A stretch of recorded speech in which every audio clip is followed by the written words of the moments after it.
है ਉਹ ਅਕਲ ਓਨੀ ਨਹੀਂ ਕਿ ਉਸ ਨੂੰ ਵਿਚਾਰ ਸਕਣ। ਉਹਨਾਂ ਦੇ ਅੰਦਰ ਸ਼ਬਦ ਨਹੀਂ, ਸ਼ਬਦ ਦੀ ਵਿਚਾਰ ਦਾ ਗਿਆਨ ਨਹੀਂ। ਉਹਨਾਂ ਦੀ ਭਾਸ਼ਾ ਅੱਖਰਾਂ ਤੋਂ ਬਾਹਰ ਦੀ ਹੈ। ਇਸ ਕਰਕੇ ਸਾਡੀ ਜੋ ਗੁਰਮੁਖੀ ਇੱਧਰ ਜੋ ਮਾਨਸ ਜਾਮੇ ਦੀ ਭਾਸ਼ਾ ਹੈ, ਇਹ ਸ਼ਬਦਾਂ ਦੁਆਰਾ ਅਸੀਂ ਇੱਕ ਦੂਸਰੇ ਨਾਲ ਸਾਂਝ ਪਾ ਸਕਦੇ ਹਾਂ, ਗੁਰੂ ਦੀ ਗੱਲ ਕਰ ਸਕਦੇ ਹਾਂ। ਤੁਸੀਂ ਉਸ ਨੂੰ ਸੁਣ ਸਕਦੇ ਹੋ, ਸਮਝ ਸਕਦੇ ਹੋ। ਅੱਗੇ ਚੱਲਣਾ ਹੈ ਜਾਂ ਨਹੀਂ ਚੱਲਣਾ, ਉਹ ਫੈਸਲਾ ਲੈ ਸਕਦੇ ਹੋ। ਮਾਨਸ ਜਾਮੇ ਤੋਂ ਇਲਾਵਾ ਕੋਈ ਹੋਰ ਜੋਨ ਇਹ ਚੀਜ਼ ਨੂੰ ਨਹੀਂ ਸਮਝ ਸਕਦੀ। ਨਾਮ ਉਹਨਾਂ ਦੇ ਅੰਦਰ ਵੀ ਚੱਲ ਰਿਹਾ ਹੈ, ਪਰਮਾਤਮਾ ਦੀ ਜੋਤ ਉਹਨਾਂ ਦੇ ਅੰਦਰ ਵੀ ਹੈ, ਪਰ ਉਹਨਾਂ ਨੂੰ ਨਾਮ ਦੇ ਉੱਪਰ ਕਿਸ ਤਰ੍ਹਾਂ ਧਿਆਨ ਟਿਕਾ ਕੇ ਆਕਾਰਾਂ ਤੋਂ ਰਹਿਤ ਹੋਣਾ ਹੈ, ਕਿਸ ਤਰ੍ਹਾਂ ਸੱਚ ਵਿੱਚ ਧਿਆਨ ਜੋੜਨਾ ਹੈ, ਸੱਚ ਕੀ ਹੈ, ਸ਼ਬਦ ਕੀ ਹੈ, ਉਸ ਚੀਜ਼ ਦਾ ਬਿਲਕੁਲ ਗਿਆਨ ਨਹੀਂ। ਉਹ ਸਹਿਜ ਸੁਭਾਏ ਕਾਇਆ ਪਲਟਦੇ ਜਾਂਦੇ ਨੇ, ਧਿਆਨ ਦੁਆਰਾ ਆਕਾਰ ਬਦਲੀ ਜਾਂਦਾ ਹੈ। ਮਾਨਸ ਜਾਮੇ ਵਿੱਚ ਗਿਆਨ ਹੈ। ਸਭ ਤੋਂ ਉੱਪਰਲਾ ਕਲਾ ਦਾ ਜੋ ਸਾਡੇ ਮਨ ਨੂੰ ਗੁਣ, ਅਕਲ, ਕਲਾ ਇਸਤੇਮਾਲ ਕਰਨ ਦਾ ਤਰੀਕਾ ਇਹ ਮਾਨਸ ਜਾਮੇ ਵਿੱਚ ਸਮਝਾਇਆ ਹੈ। ਸੋ ਉਸ ਕਰਕੇ ਇਸੇ ਵਿੱਚ ਫਿਰ ਇਹ ਖੇਲ ਸਾਰਾ ਵਿਚਾਰਿਆ ਜਾਂਦਾ ਹੈ, ਆਵਾਗਾਉਣ ਦਾ, ਸ਼ਿਵ ਸ਼ਕਤੀ ਦਾ, ਦਿਨ ਰਾਤ ਦਾ, ਜਨਮ ਅਤੇ ਮਰਨ ਦਾ, ਜਿਸ ਵਿੱਚ ਆਪਾਂ ਸਾਰੇ ਸ਼ਾਮਲ ਹੋ ਚੁੱਕੇ ਹਾਂ। ਜਦੋਂ ਤੋਂ ਸੰਸਾਰ ਵਿੱਚ ਆਏ ਉਦੋਂ ਤੋਂ ਅਸੀਂ ਇਸ ਖੇਡ ਵਿੱਚ ਸ਼ਾਮਲ ਹੋ ਗਏ। ਸਾਡੀ ਲਿਵ ਸੱਚ ਨਾਲੋਂ ਟੁੱਟ ਗਈ, ਮਾਇਆ ਨਾਲ ਜੁੜ ਗਈ। ਉਦੋਂ ਤੇ ਤੁਰੇ ਹੋਏ ਅਸੀਂ ਵਾਪਸ ਨਹੀਂ ਗਏ। ਸਾਡਾ ਧਿਆਨ ਬਾਹਰ ਮੁਖੀ ਤੁਰਦਾ ਤੁਰਦਾ ਅਸੀਂ ਦੂਰ ਹੁੰਦੇ ਗਏ। ਜੋ ਸਾਡੇ ਮਨ ਦੀ ਹਾਲਤ ਇਹਨਾਂ ਪੰਜਾਂ ਨੇ ਕਰ ਦਿੱਤੀ, ਉਹ ਗੁਰੂ ਨਾਨਕ ਦੇਵ ਜੀ ਨੇ ਸਮਝਾਈ ਕਿ ਸਤਿਯੁਗ ਦੇ ਵਿੱਚ ਤੁਸੀਂ ਬੜੇ ਪਰਮਾਤਮਾ ਦੇ ਹੁਕਮ ਵਿੱਚ ਨੇੜੇ ਚੱਲਦੇ ਸੀ, ਤੁਸੀਂ ਪਰਮਹੰਸ ਸੀ। ਪਰ ਜਿਵੇਂ ਜਿਵੇਂ ਧਿਆਨ ਦੂਰ ਹੁੰਦਾ ਗਿਆ, ਤੁਸੀਂ ਸਤਿਯੁਗ ਤੋਂ ਤ੍ਰੇਤਾ ਆਇਆ, ਤੁਹਾਡੀ ਬਿਰਤੀ ਬਦਲ ਗਈ, ਤੁਹਾਡੇ ਅੰਦਰ ਹਉਮੈ ਆ ਗਈ, ਤੁਸੀਂ ਯੁੱਧ ਕਰਨੇ ਸ਼ੁਰੂ ਕਰ ਦਿੱਤੇ, ਵਿਚਾਰਾਂ ਦਾ ਟਕਰਾਅ ਹੋਣ ਲੱਗਿਆ, ਦੁਬਦਾ ਪ੍ਰਵੇਸ਼ ਕਰ ਗਈ। ਸਤਿਯੁਗ ਤੋਂ ਦੁਆਪਰ ਆਇਆ, ਹੋਰ ਵਿਚਾਰ ਵੱਧ ਗਏ, ਤੁਸੀਂ ਦੂਰ ਹੋ ਗਏ। ਹੁਣ ਕਲਯੁਗ ਦੇ ਵਿੱਚ ਐਸੀ ਅਵਸਥਾ ਆ ਗਈ ਕਿ ਮਨ ਵਿਚਾਰਾਂ ਦੇ ਵਿੱਚ ਅੰਨਾ ਅਤੇ ਬੋਲਾ ਹੋ ਗਿਆ ਹੈ। ਪਹਿਲਾਂ ਤਾਂ ਐਸੀ ਅਵਸਥਾ ਹੁੰਦੀ ਸੀ ਕਿ ਜਦੋਂ ਕੋਈ ਬੈਠਦਾ, ਗੱਲ ਚੱਲਦੀ, ਉਹ ਫਿਰ ਅੱਗੇ ਦੀ ਅੱਗੇ ਵਿਚਾਰਾਂ ਚੱਲਦੀਆਂ, ਇੱਕ ਜੀ ਬੋਲਦਾ, ਦੂਸਰੇ ਸੁਣਦੇ, ਫਿਰ ਦੂਸਰਾ ਬੋਲਦਾ, ਉਹ ਆਪ ਸੁਣਦਾ। ਕਹਿਣ ਤੋਂ ਭਾਵ ਕਿ ਪਹਿਲਾਂ ਵਿਚਾਰਾਂ ਦਾ ਆਦਾਨ ਪ੍ਰਦਾਨ ਆਪਸ ਵਿੱਚ ਹੁੰਦਾ ਸੀ। ਹੁਣ ਤੁਸੀਂ ਆਪਦੇ ਮਨ ਦੀ ਹਾਲਤ ਦੇਖੋ, ਮਨ ਆਪੇ ਹੀ ਬੋਲਦਾ ਹੈ, ਆਪੇ ਹੀ ਸੁਣਦਾ ਹੈ, ਆਪੇ ਆਖਣ, ਆਪੇ ਜਾਣ, ਨਾਨਕ ਕਲ ਕਾ ਇਹ ਨਿਸ਼ਾਨ। ਤੇ ਕਲਯੁਗ ਦੀ ਇਹ ਪਛਾਣ ਹੈ ਕਿ ਆਪ ਹੀ ਬੋਲੇਗਾ, ਆਪ ਹੀ ਸੁਣੇਗਾ। ਅੰਦਰ ਵਿਚਾਰ ਹੀ ਇੰਨੇ ਵੱਧ ਜਾਣਗੇ। ਉਹਨਾਂ ਵਿਚਾਰਾਂ ਨੂੰ ਵਿੱਚ ਆ ਕੇ ਸਾਡਾ ਜੋ ਮਨ ਹੈ ਇਹ ਪ੍ਰੇਤ ਰੂਪ ਧਾਰਨ ਕਰ ਜਾਂਦਾ ਹੈ। ਤੇ ਜੋ ਇਸ ਪ੍ਰੇਤ ਦੇ ਲੱਛਣ ਨੇ, ਪ੍ਰੇਤ ਦੀ ਅਵਸਥਾ ਹੈ, ਇਸ ਨੂੰ ਹੌਲੀ ਹੌਲੀ ਅਸੀਂ ਬਦਲਣਾ ਹੈ।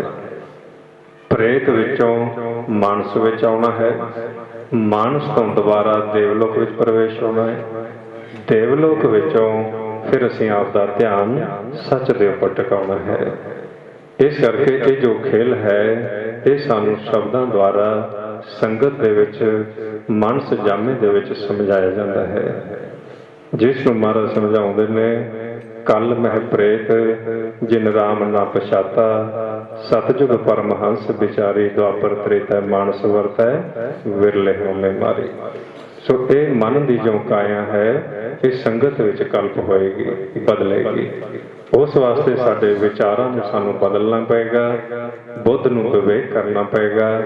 ਜਿਵੇਂ ਜਿਵੇਂ ਬੁੱਧ ਵਿਵੇਕ ਹੋਏਗੀ, ਉਸ ਮੁਤਾਬਕ ਅਸੀਂ ਆਪ ਦਾ ਧਿਆਨ ਸ਼ਬਦ ਨਾਲ ਜੋੜਾਂਗੇ, ਸ਼ਬਦ ਤੋਂ ਸੱਚ ਵਿੱਚ ਪ੍ਰਵੇਸ਼ ਕਰਾਂਗੇ।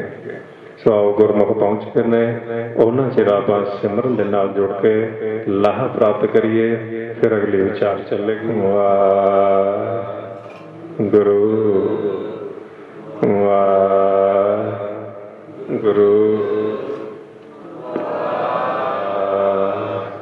ਵਾਹਿਗੁਰੂ। ਵਾਹਿਗੁਰੂ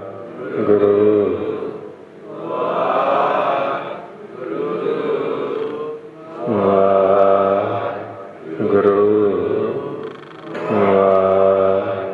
ਵਾਹਿਗੁਰੂ ਵਾਹਿਗੁਰੂ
ਵਾਹਿਗੁਰੂ ਵਾਹਿਗੁਰੂ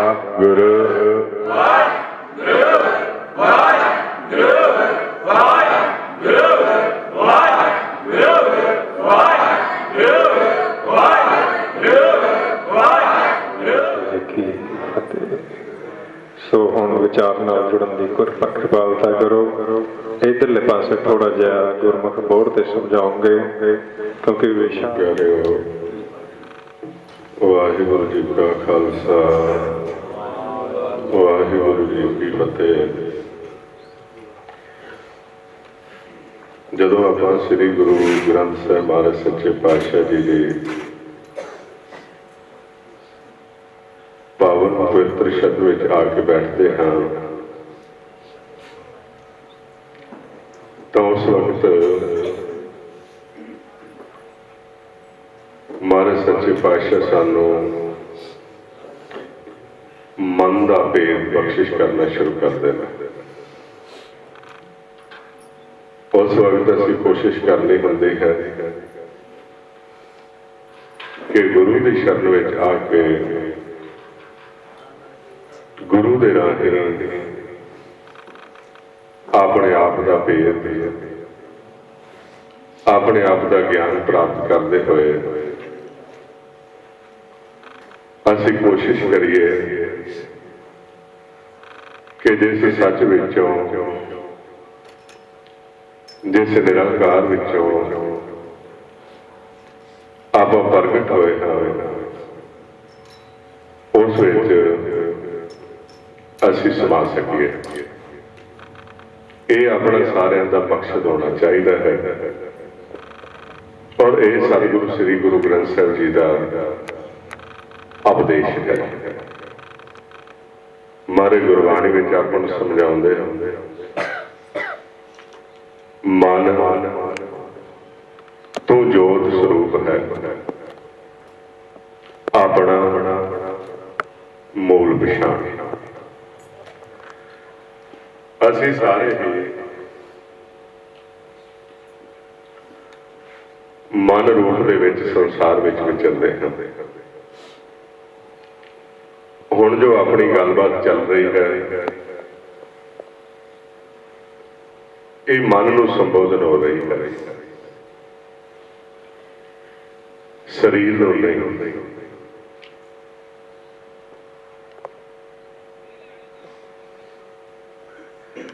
ਇਹ ਸਰੀਰ ਵੱਖਰਾ ਹੈ।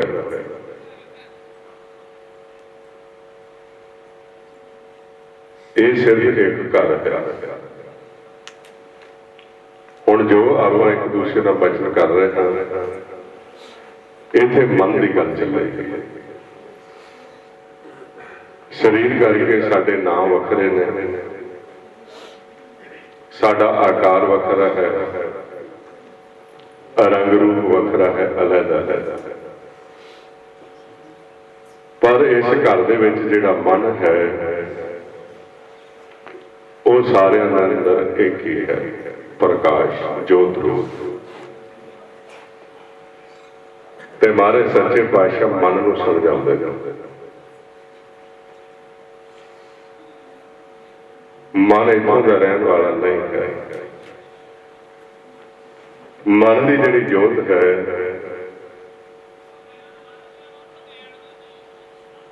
ਇਹ ਸੱਚ ਵਿੱਚੋਂ ਪ੍ਰਗਟ ਹੋਈ ਹੈ। ਅਸੀਂ ਸੱਚ ਵਿੱਚੋਂ ਪ੍ਰਗਟ ਹੋਏ। ਇਸ ਕਰਕੇ ਮਹਾਰਾਜ ਸੱਚੇ ਪਾਤਸ਼ਾਹ ਸਮਝਾਉਂਦੇ ਨੇ, ਮਨ ਤੂੰ ਜੋਤ ਸਰੂਪ ਹੈ, ਆਪਣਾ ਮੂਲ ਪਛਾਣ। ਇਹ ਆਪਣਾ ਵਿਸ਼ਾ ਰਹੇਗਾ ਹੁਣ ਜੋ ਆਪਾਂ 1 ਘੰਟਾ ਵਿਚਾਰ ਕਰਨੀ ਹੈ। ਮਨ ਦਾ ਜਿਹੜਾ ਮੂਲ ਹੈ ਉਹ ਸੱਚ ਹੈ। ਸੱਚ ਨੂੰ ਗੁਰਬਾਣੀ ਦੇ ਵਿੱਚ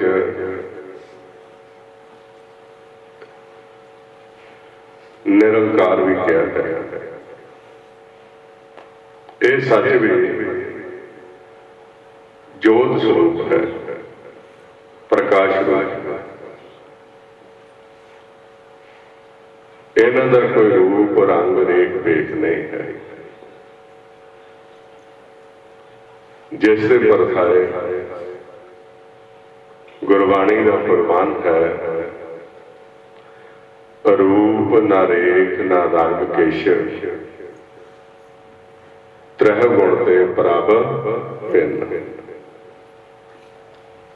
ਹੁਣ ਇਸ ਪ੍ਰਕਾਸ਼ ਵਿੱਚੋਂ, ਇਸ ਸੱਚ ਵਿੱਚੋਂ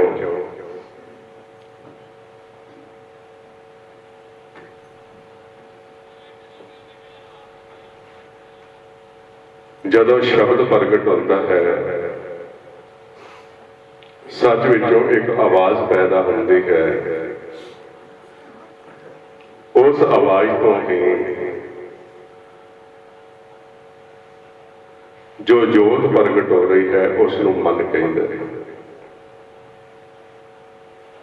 ਸੱਚ ਦੇ ਜੋ ਮੁੱਖ ਦੀ ਆਵਾਜ਼ ਹੈ, ਜੋ ਸ਼ਬਦ ਹੈ, ਉਸ ਤੋਂ ਅੱਗੇ ਜਾ ਕੇ ਪੌਣ ਪੈਦਾ ਹੁੰਦੀ ਹੈ। ਪੌਣ ਤੋਂ ਪਾਣੀ ਔਰ ਅਗਨ ਪ੍ਰਗਟ ਹੁੰਦੇ ਨੇ। ਉਸੋਂ ਫਿਰ ਆਕਾਰ ਤਿਆਰ ਹੋਣੇ ਸ਼ੁਰੂ ਹੋ ਜਾਂਦੇ ਨੇ। ਉਥੋਂ ਦ੍ਰਿਸ਼ਟਮਾਨ ਖੇਲ ਸ਼ੁਰੂ ਹੋਣਾ ਸ਼ੁਰੂ ਹੋ ਜਾਂਦਾ ਹੈ। ਆਪਾਂ ਦ੍ਰਿਸ਼ਟਮਾਨ ਤੋਂ ਥੋੜਾ ਪਹਿਲਾਂ ਜੋ ਸੱਚ ਵਿੱਚੋਂ ਜਦੋਂ ਸ਼ਬਦ ਪ੍ਰਗਟ ਹੁੰਦਾ, ਜੋ ਜੋਤ ਪ੍ਰਗਟ ਹੁੰਦੀ, ਉਸ ਦੇ ਨਾਲ ਉਸ ਜੋਤ ਨੂੰ ਗੁਰਬਾਣੀ ਦੇ ਵਿੱਚ ਮਨ ਕਿਹਾ ਹੋਇਆ। ਹੁਣ ਉਹ ਜਿਹੜਾ ਮਨ ਹੈ, ਜੋ ਜੋਤ ਹੈ, ਉਸ ਨੂੰ ਸੁਨ ਮੰਡਲ ਵਿੱਚ ਕੁਝ ਸਮਾਂ ਇੱਥੇ ਸਮਝਾਇਆ ਜਾਂਦਾ ਹੈ। ਉਧਰ ਪੌਣ ਪ੍ਰਗਟ ਹੋ ਜਾਂਦੀ ਹੈ ਤੇ ਪੌਣ ਤੋਂ ਆਕਾਰ ਤਿਆਰ ਸ਼ੁਰੂ ਹੁੰਦੇ ਨੇ। ਇਹ ਆਕਾਰ ਵੱਖਰਾ ਤਿਆਰ ਹੁੰਦਾ ਹੈ। ਮਨ ਦਾ ਜਿਹੜਾ ਜਨਮ ਹੈ ਉਹ ਵੱਖਰਾ ਹੁੰਦਾ ਹੈ। ਮਨ ਦਾ ਜਨਮ ਸੁਨ ਮੰਡਲ ਵਿੱਚ ਹੁੰਦਾ ਹੈ। ਇਹ ਜਿਹੜਾ ਆਕਾਰ ਹੈ, ਇਹ ਐਸ ਕਾਲ ਦੇ ਦਾਇਰੇ ਵਿੱਚ ਜਿੱਥੇ ਪੌਣ, ਪਾਣੀ, ਬਸੰਤਰ, ਮਿੱਟੀ ਤੇ ਆਕਾਸ਼ ਪ੍ਰਗਟ ਹੋ ਜਾਂਦੇ ਨੇ, ਉਥੋਂ ਤਿਆਰ ਹੁੰਦਾ ਹੈ। ਹੁਣ ਆਪਾਂ ਖੇਲ ਨੂੰ ਸਮਝਣ ਦਾ ਯਤਨ ਕਰਨਾ ਹੈ ਕਿ ਆ ਜਿਹੜਾ ਆਕਾਰ ਹੈ, ਇਸ ਘਰ ਦੇ ਵਿੱਚ ਮਨ ਨੂੰ इस जोत नूं परमात्मा खेलण वास्ते भेजदे ने ते खेलण वास्ते उस नूं एक अकल कला बख्शिश की होती है। मन कि मन ने उस अपनी कला का इस्तेमाल करते हुए निरंकार परमात्मा नूं भी लभना है और इस काल के दायरे दे विच भी विचरदे हुए अपना जिहड़ा जीवन है उस निरंकार की उस्तत करदे हुए जीवन बतीत करना है। उस वास्ते ये परमात्मा ने एक खेल शुरू किया है जिसनों महाराज गुरबाणी में समझाते हैं, तुसीं ध्यान नाल सुनना। मेरे प्रभ साचे एक खेल रचाया, एक खेल है। असी सारे मन हाँ, असी खिडारी हाँ। खेल शुरू किया है इन्हां ने निरंकार ने, ते असी किथे खेलना है। पातशाह कहते मेरे प्रभ साचे एक खेल रचाया, कोई ना किसी ही जिहा अपाया। ये वखरे वखरे घर तैयार होया, इन्हां दे विच भेजिया गया खेलण वास्ते। मेरे प्रभ साचे एक खेल रचाया, कोई ना किसी जिहा अपाया। आपे फर्क करे वेख विसे, सब रस देही माहा है। वाजे पाउण ते आप बजाए, शिव शक्ति देही में पाए। गुर प्रसादी उल्टी होवे, शब्द रतन ललता है। मन नूं इस इलाके विचों इत्थे खेलण वास्ते भेजा गया है। ये खेल शुरू किया है परमात्मा ने, निरंकार ने। ਇਹਦੇ ਵਿੱਚ ਇਸ ਨੂੰ ਇੱਕ अकल कला ਦਿੱਤੀ ਹੋਈ है कि मन ने अपनी जोत का इस्तेमाल किवें करना है। हुण ज्यों ही मन इस इलाके में खेलण वास्ते आउंदा है, जे मन ने काल के दायरे में आउणा है, आ नेत्रां दे विच धीरी का प्रबंध किया होया, जिस विच मन ने आके बैठना है ते उस धीरी दे राही काल के दायरे विच अपनी जोत का इस्तेमाल करना है। आ धीरी है नेत्रां दे विच जिहड़ा अपने बरीक जिहा बिंदु है उस नूं धीरी कहंदे ने। हुण मन जदों इस इलाके विच आउंदा है, इस सुन विचों मन वास्ते एक निज घर बनाया है स्पैशल। ये अपने सारे नूं बना के दिते हुए, ये अपने मन की अवस्था है, तुसीं देखी जाना है नाल नाल। जदों परमात्मा ने एक घर तैयार किया, मन वास्ते एक स्पैशल महल बनाया। इस नूं मारे कहंदे ने निर्गुण हरिया सरगुण हरिया। सरगुण ने जदों अपनी जोत निर्गुण ने जदों सरगुण दे विच रखी, ते जिथे वो जोत रखी है उस नूं निज कर गया है। अपने अंदर इत्थे जोत का प्रकाश हो रहा है। किस तरह हो रहा है? आज जिस तरह सुखमन अपनी सुखमन नाड़ी है, एक सिर दे विच आके ऊपर खुलती है और जिथे ये सुखमन दा दर खुलता है, सुखमन के खुलण दे नाल 5 शब्द प्रगट होंदे ने। ਉਹਦੇ 5 शब्द इत्थे दरगाह दे विच चलते हैं। पातशाह कहते हैं 5 शब्द वजे विच दरगाह। हुण जदों सुखमन खुलदी है, शब्द प्रगट होंदा है, शब्द के प्रगट होने दे नाल जोत प्रगट होंदी है। इस काया तो उपर जिथे जोत प्रगट हो रही है, इसनूं गुरबाणी दे विच निज महल 10वें द्वार का नाम दिता होया है। इसनूं मारे गुरबाणी में समझाउंदे ने, काया है, काया मंदिर महल कर हर का, इस विच रखी जोत अपार। नानक गुरमुख महल बुलाइए, हर मेले मिलन हार। हुण जिथे ये जोत का प्रकाश है, इसनूं कहंदे ने निज घर, थिर घर, सहज घर, गगन 10वां द्वार, हर मंदिर भी संख्या है। पातशाह कहते ने निर्गुण हरिया, सरगुण हरिया, अनेक कोठरिया, भिन्न भिन्न भिन्न भिन्न करिया। ये जिहड़े अपने निज महल ने सारे दे वखरे वखरे ने। तहां आनंद करिया, विच मान मन कोट वरिया, तहां आनंद करिया, नह मरिया नह जरिया। जे मन हुण इस घर दे विच बैठदा है, अपनी अकल का, अपनी कला का, अपनी जोत का इस्तेमाल करता होया,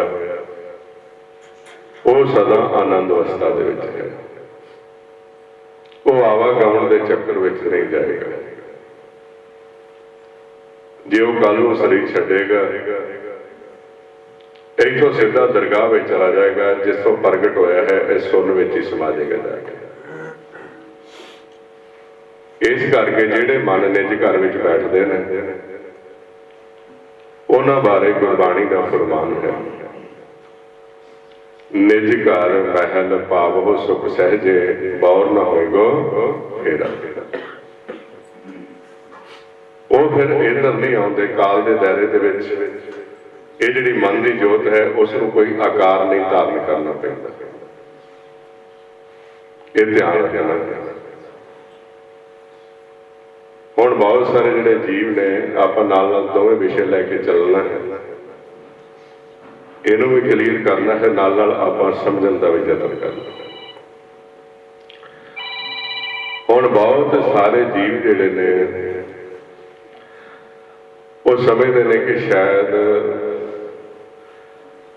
भी जदों असीं अगले आकार विच होवांगे, ਜਾਂ किसी जून में होवांगे, ਜਾਂ चले जावांगे, तो सानू किहड़ा पता लगना है। कईयां दा सवाल होंदा है, ये अज्ञानता का सवाल है। हुण इस आकार दे विच रहिंदे होए इस आकार का असीं इस करके महसूस करते हैं कि असीं इस आकार दे नाल प्यार पा लिया है। ते जे कोई गल वापरदी है, जे कोई ऐसे विचारों का टकराव होंदा है, मन दुखी होंदा है,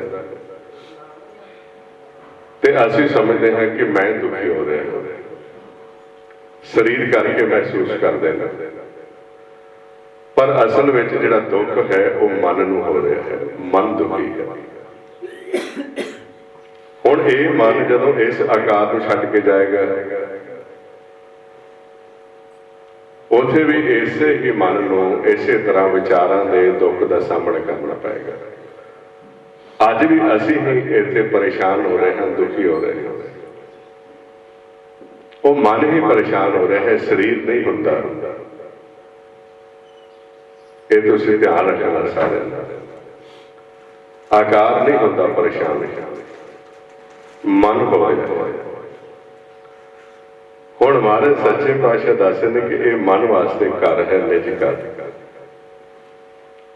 ਜੇ ਇਹਦਾ ਪਿਆਰ ਨਿੱਜ ਘਰ ਨਾਲ ਪੈ ਗਿਆ, ਇਹ ਦੂਸਰੇ ਆਕਾਰ ਵਿੱਚ ਨਹੀਂ ਜਾਏਗਾ। ਇਸ ਕਰਕੇ ਜਿਹੜੇ ਗੁਰਮੁਖ ਨੇ, ਜਿਨ੍ਹਾਂ ਨੂੰ ਇਹ ਸੋਝੀ ਹੋ ਗਈ, ਉਹਨਾਂ ਨੇ ਨਿੱਜ ਘਰ ਦੇ ਵਿੱਚ ਬੈਠਣ ਵਾਸਤੇ ਕੋਸ਼ਿਸ਼ ਕਰਨੀ ਸ਼ੁਰੂ ਕਰ ਦਿੱਤੀ। ਉਹਨਾਂ ਨੇ ਇਸ ਨਿੱਜ ਘਰ ਨੂੰ ਲੱਭਣ ਵਾਸਤੇ ਖੋਜ ਕਰਨੀ ਸ਼ੁਰੂ ਕਰ ਦਿੱਤੀ ਵੀ ਉਹ ਘਰ ਕਿੱਥੇ ਹੈ, ਉਹ ਦਰ ਕਿੱਥੇ ਹੈ। ਇੱਥੋਂ ਤੱਕ ਮਹਾਰਾਜ ਸੱਚੇ ਪਾਤਸ਼ਾਹ ਦੱਸਦੇ ਨੇ ਵੀ ਜਦੋਂ ਗੁਰਮੁਖਾਂ ਨੂੰ ਥੋੜਾ ਭੇਦ ਲੱਗਾ, ਗਿਆਨ ਲੱਗਾ ਵੀ ਉਹ ਨਿੱਜ ਘਰ ਪਾਉਣ ਤੋਂ ਉੱਪਰਲੇ ਪਾਸੇ ਹੈ, ਆ ਉਹਦਾ ਦਰ ਹੈ, ਤੇ ਉਸ ਦਰ ਦੇ ਉੱਪਰ ਬੈਠ ਗਏ। ਉਨੀ ਦੇਰ ਤੱਕ ਉਹਨਾਂ ਨੇ ਦਰ ਨਹੀਂ ਛੱਡਿਆ ਜਿੰਨੀ ਦੇਰ ਤੱਕ ਮਾਲਕ ਨੇ ਅੰਦਰੋਂ ਦਰ ਖੋਲ ਕੇ ਉਹਨਾਂ ਨੂੰ ਨਿੱਜ ਘਰ ਦੇ ਵਿੱਚ ਨਹੀਂ ਬੁਲਾਇਆ। ਤੇ ਉਹਨਾਂ ਦੀਆਂ ਉਦਾਹਰਨਾਂ ਆਪਣੇ ਸਾਹਮਣੇ ਨੇ। ਭਗਤ ਕਬੀਰ ਦੀ, ਭਗਤ ਨਾਮਦੇਵ ਦੀ, ਗੁਰੂ ਸਾਹਿਬਾਨਾਂ ਦੀ ਬਾਣੀ ਹੈ। ਉਹਨੇ ਵੀ ਐਸਾ ਦਰ ਤੇ ਬੈਠੇ ਰਹੇ, ਹਮ ਕੂਕਰ ਤੇਰੇ ਦਰਬਾਰ ਭੌਂਕੇ ਆਗੇ ਬਦਨ ਪਸਾ, पूर्व जन्म हम तुमरे से अब तो मेटे न जाई, तेरे द्वारे तो सहज की माथे मेरे दगाई। दागे होए सो रण में जूझे, बिड़ दागे भाग जाए। उन्होंने दर नहीं छड्डे। अब हुण आपां भी कोशिश करनी है नाल नाल इस दर के उपर बैठना है, तां जो असीं भी महल विच प्रवेश होईए। नाल आपां अभ्यास करना है, प्रैक्टिकल करना है। आओ सारे जने, जिस तरह रात आपां सिख रहे सी भी पौ नूं सम करदे होए किस दर ते जाके बैठना है, उस तरह फिर थोड़ा अभ्यास करना है। फिर हौली हौली अंतरगत ध्यान होंदे हुए शब्द के उपर ध्यान ला के बैठना, तां जो दरगाह दे विच सानूं थां मिल सके। आओ सारे जने नेत्र बंद करके अंतरगत आपा प्रवेश होना है और उस दर के उपर आपा जाके बैठना है जिथों मालिक आपा नूं अंदर बुलावे सानूं। आओ सारे आपा कोशिश करिए प्यार दे नाल एक मन एक चित हो के सिमरन करदे करदे अंतरगत सहज अवस्था में तुरे जाना। करो शुरू। वाहिगुरू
ਵਾਹਿਗੁਰੂ ਜੀ ਕਾ ਖਾਲਸਾ ਵਾਹਿਗੁਰੂ ਜੀ ਕੀ ਫਤਿਹ। ਆਪਾਂ ਘਰਾਂ ਵਿੱਚ ਅਭਿਆਸ ਕਰਨਾ ਹੈ ਤੇ ਅਸੀਂ ਵੱਧ ਤੋਂ ਵੱਧ ਸਮਾਂ ਦਰ ਦੇ ਉੱਪਰ ਬੈਠਣਾ ਹੁੰਦਾ ਹੈ। ਜਦ ਤੁਸੀਂ ਆਪਣਾ ਧਿਆਨ ਤ੍ਰੈ ਗੁਣਾਂ ਚੋਂ ਇਕੱਤਰ ਕਰਦੇ ਹੋਏ ਦਰ ਦੇ ਬੈਠਦੇ ਹੋ ਤੇ ਵੱਧ ਤੋਂ ਵੱਧ ਸਮਾਂ ਬੈਠਿਆ ਕਰੋ। ਇਹ ਨਹੀਂ ਵੀ ਆਪਾਂ ਇੱਥੋਂ ਫਿਰ ਤੁਸੀਂ ਜਦੋਂ ਦੇਖੋਗੇ ਤੇ ਤੁਹਾਡੇ ਸਹਿ ਸੁਭਾਅ ਹੀ ਦਰ ਖੁੱਲ੍ਹਣ ਦੇ ਨਾਲ ਅੰਦਰੋਂ ਚਮਕਾਰੇ ਪ੍ਰਕਾਸ਼ ਦੇ ਪੈਣੇ ਸ਼ੁਰੂ ਹੋ ਜਾਣਗੇ। ਸ਼ਬਦ ਤਾਂ ਸੁਣ ਹੀ ਰਿਹਾ ਹੈ ਜਿਹੜਾ ਦਰ ਤੇ ਬੈਠਾ ਹੈ, ਤੇ ਜੇ ਐਸਾ ਲਗਾਤਾਰ ਦਰ ਤੇ ਬੈਠੇ ਰਹਿੰਦੇ ਹਾਂ, ਕੋਈ ਨਹੀਂ ਭਾਵੇਂ ਥੋੜਾ ਬਹੁਤ ਵਿਚਾਰ ਚੱਲ ਵੀ ਰਿਹਾ ਹੈ, ਉਹਦਾ ਧਿਆਨ ਨਹੀਂ ਦੇਣਾ, ਤੁਸੀਂ ਸ਼ਬਦ ਲਾ ਕੇ ਧਿਆਨ ਬੈਠੇ ਰਹੋਗੇ ਤੇ ਇੰਨੇ ਸਮੇਂ ਬਾਅਦ ਥੋੜਾ ਥੋੜਾ ਪ੍ਰਕਾਸ਼ ਸ਼ੁਰੂ ਹੋ ਜਾਏਗਾ ਅੰਦਰ। ਸਮਝੋ ਕਿ ਦਰ ਖੁੱਲ ਰਿਹਾ ਹੈ, ਜੋਤ ਪ੍ਰਗਟ ਹੋ ਰਹੀ ਹੈ। ਹੁਣ ਇਹ ਹੈ ਗੁਰਮੁਖ ਦੀ ਅਵਸਥਾ ਜਿਹੜੇ ਇੱਥੇ ਬੈਠਦੇ ਆ ਦਰ ਦੇ ਉੱਪਰ। ਹੁਣ ਮਹਾਰਾਜ ਸੱਚੇ ਪਾਤਸ਼ਾਹ ਦੱਸਦੇ ਨੇ ਕਿ ਜਿਹੜਾ ਆਮ ਮਨੁੱਖ ਹੈ, ਜੀਵ ਹੈ, ਉਸ ਨੂੰ ਇਸ ਦਰ ਦਾ ਨਹੀਂ ਪਤਾ। ਉਹ ਇਸ ਕਾਲ ਦੇ ਦਾਇਰੇ ਵਿੱਚ ਜਦੋਂ ਪ੍ਰਵੇਸ਼ ਹੁੰਦਾ ਹੈ, ਨਾ ਹੀ ਉਸ ਨੂੰ ਆਪਣੀ ਧੀਰੀ ਦਾ ਇਸਤੇਮਾਲ ਕਰਨਾ ਹੁੰਦਾ, ਕਿਉਂਕਿ ਮਨ ਨੇ ਜਦੋਂ ਧੀਰੀ ਦਾ ਇਸਤੇਮਾਲ ਕਰਨਾ ਤਾਂ ਇਸ ਨੇ ਸਮ ਰਹਿਣਾ ਹੈ। ਅੱਜ ਤੋਂ ਸਵਾਸ ਆ ਰਿਹਾ ਹੈ,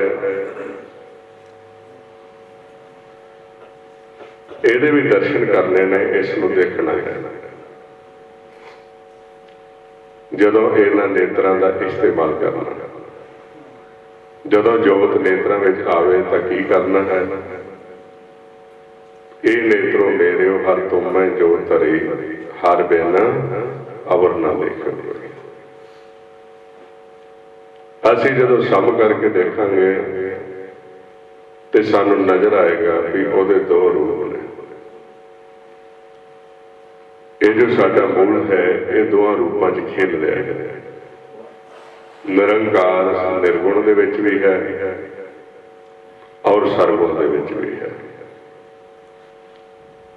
ਜਿਨ੍ਹਾਂ ਨੇ ਇਹਦੀ ਪਛਾਣ ਕੀਤੀ, ਉਹਨਾਂ ਨੇ ਆਪਾਂ ਨੂੰ ਦੱਸਿਆ ਹੈ ਕਿ ਸਰਗੁਣ ਨਿਰਗੁਣ ਨਿਰੰਕਾਰ, ਉਹਦੀ ਜੋਤ ਨਿਰਗੁਣ ਵਿੱਚ ਵੀ ਹੈ। ਆ ਖਾਲੀ ਖਲਾ ਜਿੱਥੋਂ ਸਾਨੂੰ ਸਵਾਸ ਆ ਰਿਹਾ, ਜਿਸ ਨੂੰ ਤਾਂ ਇਸਤੇਮਾਲ ਕਰਨਾ ਆਉਂਦਾ ਉਹ ਦੇਖਦਾ ਤੇ ਉਸ ਨੂੰ ਨਮਸਕਾਰ ਕਰ ਦਿੰਦਾ ਹੈ। ਜਿਸ ਨੂੰ ਮਹਾਰਾਜ ਕਹਿੰਦੇ ਨੇ ਨਮਸਕਾਰ ਤਿਸ ਹੀ ਕੋ ਹਮਾਰੇ, ਸਕਲ ਪ੍ਰਜਾ ਜਨਾਬ ਸਵਾਰੀ। ਸਾਰਿਆਂ ਨੂੰ ਪ੍ਰਗਟ ਕਰਕੇ ਤੇ ਆਪ ਹੀ ਸਵਾਸ ਦੇ ਰਹੇ ਨੇ। ਇਹ ਉਹਦਾ ਨਿਰਗੁਣ ਸਰੂਪ ਹੈ। ਤੇ ਜਿਹਦਾ ਨਿਰਗੁਣ ਦੇ ਨਾਲ ਪਿਆਰ ਹੈ, ਉਹ ਜਦੋਂ ਸਰਗੁਣ ਵੱਲ ਦੇਖਦਾ ਹੈ ਤੇ ਉਹਨੂੰ ਸਰਗੁਣ ਦੇ ਵਿੱਚ ਵੀ ਉਹਦੀ ਜੋਤ ਨਜ਼ਰ ਆਉਂਦੀ ਹੈ। ਤੇ ਜਦੋਂ ਨੇ ਸਰਗੁਣ ਨੂੰ ਦੇਖਿਆ, ਸਮ ਹੈ, ਕਾਲ ਦਾ ਉਹਦੇ ਤੇ ਅਸਰ ਨਹੀਂ, ਉਹ ਦੇਖ ਰਿਹਾ ਤੇ ਦੇਖਿਆ ਤੇ ਉਹਨੇ ਨਮਸਕਾਰ ਕੀਤੀ। ਉਰ ਧਾਰੇ ਅੰਤਰ ਜੋ ਨਾਮ, ਸਰਬ ਮੈਂ ਵੇਖੇ ਭਗਵਾਨ। ਨਿਮਕ ਨਿਮਕ ਠਾਕੁਰ ਨਮਸਕਾਰ ਹੈ, ਨਾਨਕ ਆਪਰਾ ਸਗਲ ਨਿਸਤਾਰ। ਸਰਗੁਣ ਦੇ ਵਿੱਚ ਵੀ ਨਜ਼ਰ ਆਇਆ। ਇਹ ਹੁਣ ਤੁਸੀਂ ਆਪਣੇ ਮਨ ਨੂੰ ਸਟੈਂਡ ਬਾਈ ਦੇਖਣਾ ਕਿ ਜਦੋਂ ਅਸੀਂ ਇਸ ਇਲਾਕੇ ਵਿੱਚ ਆਉਂਦੇ ਹਾਂ ਕਿ ਸਾਨੂੰ ਨਿਰਗੁਣ ਨਜ਼ਰ ਆ ਰਿਹਾ ਹੈ, ਤੇ ਜਾਂ ਸਰਗੁਣ ਦੇ ਵਿੱਚ ਸਾਨੂੰ ਉਹਦੀ ਜੋਤ ਦਿਸ ਰਹੀ ਹੈ, ਫਿਰ ਤਾਂ ਤੁਸੀਂ ਦੇਖੋ ਕਿ ਇਹ ਧੀਰੀ ਦਾ ਸਹੀ ਇਸਤੇਮਾਲ ਹੋ ਰਿਹਾ ਹੈ। ਇਹਦੇ ਵਿੱਚ ਮਨ ਆਪ ਬੈਠਾ ਹੋਇਆ ਤੇ ਜੇ ਇੱਥੇ ਆਏ, ਇੱਥੇ ਆਉਣ ਦੇ ਨਾਲ ਇਹ ਨਿਰਗੁਣ ਨਜ਼ਰ ਨਹੀਂ ਆਉਂਦਾ ਤੇ ਦੇਖਣਾ ਹੈ ਕਿ ਚੰਦ ਸੂਰਜ ਦਾ ਸੰਤੁਲਨ ਵਿਗੜਿਆ ਹੋਇਆ ਹੈ। ਤੇ ਤੁਸੀਂ ਚੈੱਕ ਕਰੋਗੇ ਇਹ ਪਾਉਣ ਦਾ ਸੰਤੁਲਨ ਵਿਗੜਿਆ ਹੋਇਆ।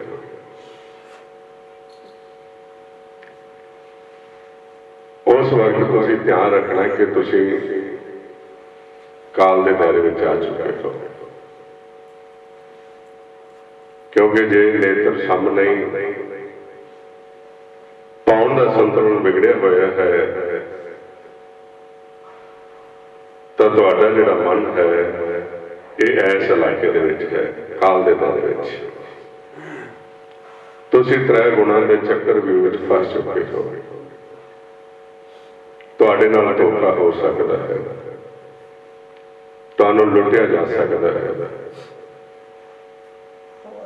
ਤੁਹਾਡਾ ਜੀਵਨ ਵਿਅਰਥ ਚਲਾ ਜਾ ਸਕਦਾ ਹੈ, ਕਿਉਂਕਿ ਮਾਲਕ ਕਹਿੰਦੇ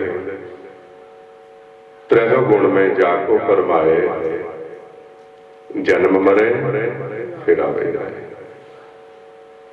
ਹੁਣ ਆਮ ਜਿਹੜਾ ਜੀਵ ਹੈ ਉਸ ਨੂੰ ਆਪਣੀ ਅਕਲ ਕਲਾ ਦਾ ਇਸਤੇਮਾਲ ਕਰਨਾ ਨਹੀਂ ਆਉਂਦਾ, ਉਹ ਸਿੱਧਾ ਹੀ ਆਉਂਦਾ ਹੈ, ਉਸ ਨੂੰ ਪਤਾ ਹੀ ਨਹੀਂ। ਉਹ ਇਸ ਤਰ੍ਹਾਂ ਗੁਣਾਂ ਦੇ ਇਲਾਕੇ ਵਿੱਚ ਆ ਕੇ ਫਸ ਜਾਂਦਾ ਹੈ। ਜਿਹੜਾ ਮਨ ਇਸ ਇਲਾਕੇ ਵਿੱਚ ਤ੍ਰੈ ਗੁਣਾਂ ਦੇ ਵਿੱਚ ਆਇਆ ਹੈ ਉਹਦੀ ਹਾਲਤ ਕੀ ਹੈ, ਇਹ ਹੁਣ ਮਹਾਰਾਜ ਸੱਚੇ ਪਾਤਸ਼ਾਹ ਸਾਨੂੰ ਨਿਸ਼ਾਨੀ ਦੱਸਦਾ ਹੈ। ਇਹ ਆਪਣੇ ਮਨ ਦੀ ਹਾਲਤ ਆਪਾਂ ਦੇਖਣੀ ਹੈ। ਉਸ ਮਨ ਦੀ ਅਵਸਥਾ ਹੈ ਕਿ ਉਹਦੀ ਲਿਵ ਸ਼ਬਦ ਨਾਲੋਂ ਟੁੱਟੀ ਹੋਈ ਹੈ। ਉਹਦੇ ਜਿਹੜੇ ਚੰਦ ਸੂਰਜ ਨੇ ਉਹ ਸਾਹਮਣੇ ਨਹੀਂ, ਪਾਉਣ ਦਾ ਸੰਤੁਲਨ ਵਿਗੜਿਆ ਹੋਇਆ ਹੈ। ਉਹਦੇ ਅੰਦਰ ਆ ਰਜੋ ਗੁਣੀ ਲਹਿਰਾਂ ਚੱਲ ਰਹੀਆਂ ਨੇ।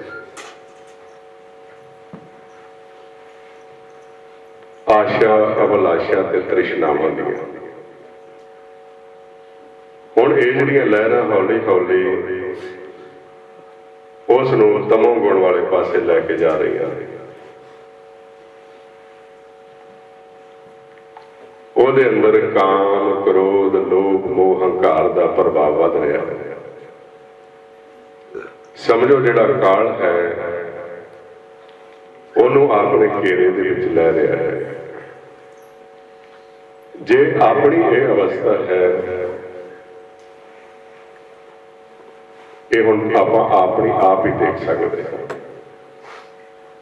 ਬਾਹਰੋਂ ਤਾਂ ਲਿੰਬਾ ਪੋਚੀ, ਬਾਹਰੋਂ ਤਾਂ ਆਪਾਂ ਜਿਸ ਤਰ੍ਹਾਂ ਦਾ ਮਰਜ਼ੀ ਬਣਾ ਲਈ। ਇਹ ਹੁਣ ਆਪਾਂ ਸਵੈ ਪੜਚੋਲ ਕਰਨੀ ਹੈ ਆਪਣੇ ਮਨ ਦੀ। ਜੇ ਤਾਂ ਹੁਣ ਮਨ ਦੇ ਅੰਦਰ ਇਹ ਲਹਿਰਾਂ ਚੱਲ ਰਹੀਆਂ ਨੇ ਤਾਂ ਇਹਦੇ ਉੱਪਰ ਕਾਲ ਦਾ ਪ੍ਰਭਾਵ ਵੱਧ ਰਿਹਾ ਹੈ, ਕਾਲ ਦਾ ਪ੍ਰਭਾਵ ਪੈ ਰਿਹਾ ਹੈ ਮਨ ਦੇ ਉੱਪਰ। ਤੇ ਜਿਸ ਮਨ ਦੇ ਉੱਪਰ ਕਾਲ ਦਾ ਪ੍ਰਭਾਵ ਪੈਣਾ ਸ਼ੁਰੂ ਹੋ ਜਾਂਦਾ ਹੈ, ਹੌਲੀ ਹੌਲੀ ਉਹਦਾ ਇਹ ਜਿਹੜਾ ਦਰ ਹੈ ਇਹ ਵਜਰ ਕਪਾੜ ਦੀ ਤਰ੍ਹਾਂ ਸਖਤ ਹੋਣਾ ਸ਼ੁਰੂ ਹੋ ਜਾਂਦਾ ਹੈ। ਜਿਹਦੇ ਉੱਪਰ ਕਾਲ ਦਾ ਪ੍ਰਭਾਵ ਵਧਣਾ ਸ਼ੁਰੂ ਹੋ ਜਾਂਦਾ, ਉਹਨੂੰ ਆਪਣੇ ਮੂਲ ਦਾ ਚੇਤਾ ਭੁੱਲਣਾ ਸ਼ੁਰੂ ਹੋ ਜਾਂਦਾ ਹੈ। ਉਸ ਨੂੰ ਆਪਣੇ ਘਰ ਦੀ ਸੋਝੀ ਨਹੀਂ ਰਹਿੰਦੀ, ਦਰ ਦੀ ਸੋਝੀ ਨਹੀਂ ਰਹਿੰਦੀ। ਹੌਲੀ ਹੌਲੀ ਉਸ ਨੂੰ ਚੇਤਾ ਭੁੱਲ ਜਾਂਦਾ ਹੈ ਕਿ ਸੰਸਾਰ ਦੇ ਵਿੱਚ ਮੇਰਾ ਆਉਣ ਦਾ ਮਕਸਦ ਕੀ ਹੈ। ਜਿਸ ਤਰ੍ਹਾਂ ਅੱਜ ਬਹੁਤ ਸਾਰੇ ਜੀਵ ਇਹ ਜਿਹੜੇ ਮਨ ਆਏ ਨੇ ਉਹ ਆਪਣੇ ਜੀਵਨ ਦਾ ਮਨੋਰਥ ਭੁੱਲ ਚੁੱਕੇ ਨੇ। ਐਸੀ ਅਵਸਥਾ ਵਿੱਚ ਜਿਹੜਾ ਮਨ ਚਲਾ ਗਿਆ, ਪਾਤਸ਼ਾਹ ਕਹਿੰਦੇ ਕਵਨ ਕਾਜ ਸਿਰਜੇ ਜਗ ਭੀਤਰ, ਜਨਮ ਕਵਨ ਫਲ ਪਾਇਆ, ਭਾਵ ਨਿਤ ਤਰਨ ਤਾਰਨ ਚਿੰਤਾ ਮਨ। ਇੱਕ ਨਿਮਖ ਨਾ ਇਹ ਮਨ ਲਾਇਆ, ਗੋਬਿੰਦ ਹਮ ਐਸੇ ਅਪਰਾਧੀ ਜੇਨ ਪ੍ਰਭ ਜੀਓ ਪਿੰਡ ਥਾ ਦੀਆ ਤਾਂ ਕਿ ਭਾਉ ਭਗਤ ਨਹੀਂ ਸਰਦੀ। ਹੁਣ ਇਹ ਜਿਹੜਾ ਮਨ ਹੈ ਹੌਲੀ ਹੌਲੀ ਭੁੱਲ ਗਿਆ ਕਿ ਸੰਸਾਰ ਦੇ ਵਿੱਚ ਮੈਂ ਕੀ ਕਰਨ ਵਾਸਤੇ ਆਇਆ, ਉਹਨੂੰ ਨਹੀਂ ਪਤਾ। ਉਹ ਕਾਲ ਦੇ ਦਾਇਰੇ ਵਿੱਚ ਚਲਾ ਗਿਆ। ਕਾਲ ਨੇ ਉਸਨੂੰ ਵਿਚਾਰਾਂ ਦੇ ਵਿੱਚ ਪਾ ਕੇ ਦੂਸਰੇ ਪਾਸੇ ਤੋਰ ਦਿੱਤਾ।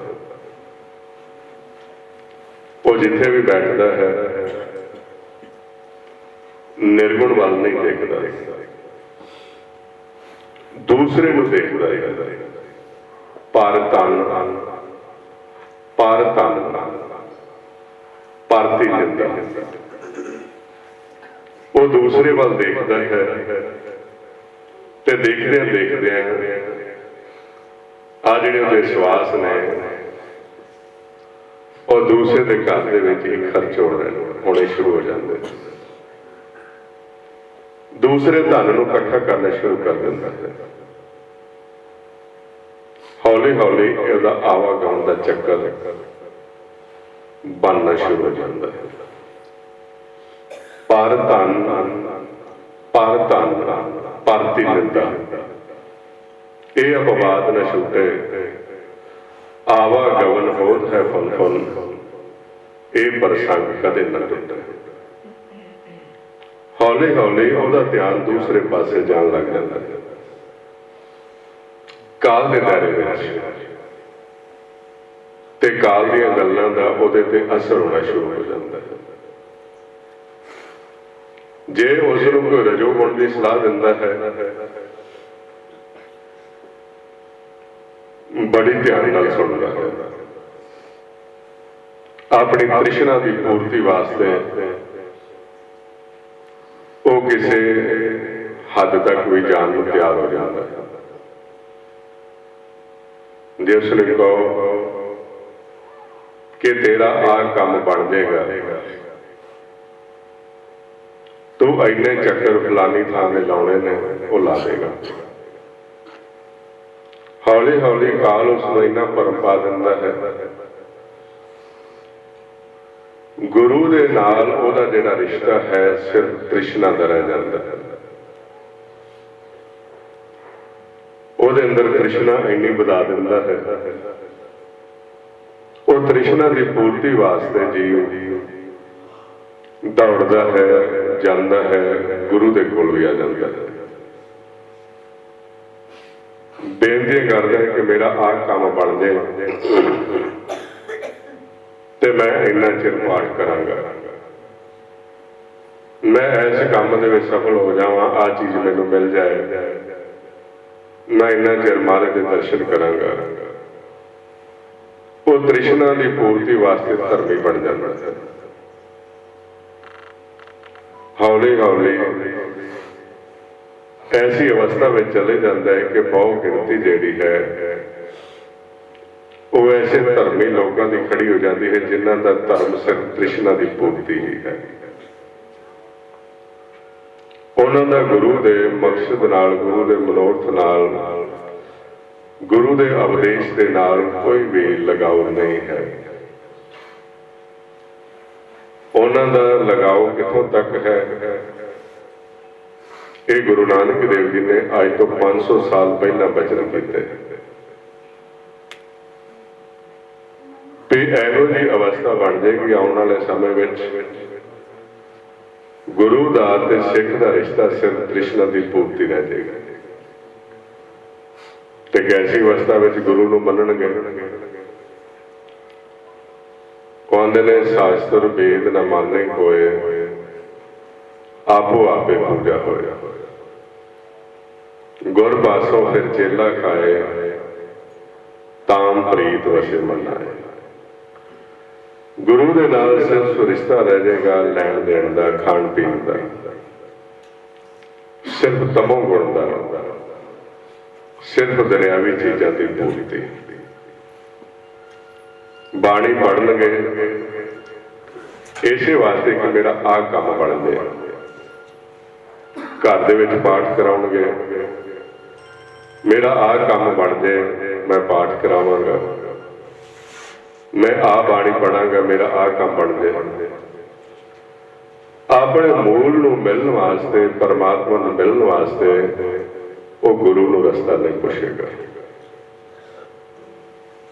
ऐसी अवस्था दे विच महाराज सच्चे पातशाह कहते हैं जीव की कैसी हालत है। हुण ज्यादातर जीव बाणी पढ़ते हैं पर गुरु के कोलों रस्ता नहीं पुछते। किस वास्ते पढ़ते हैं? दुनियावी काम के वास्ते।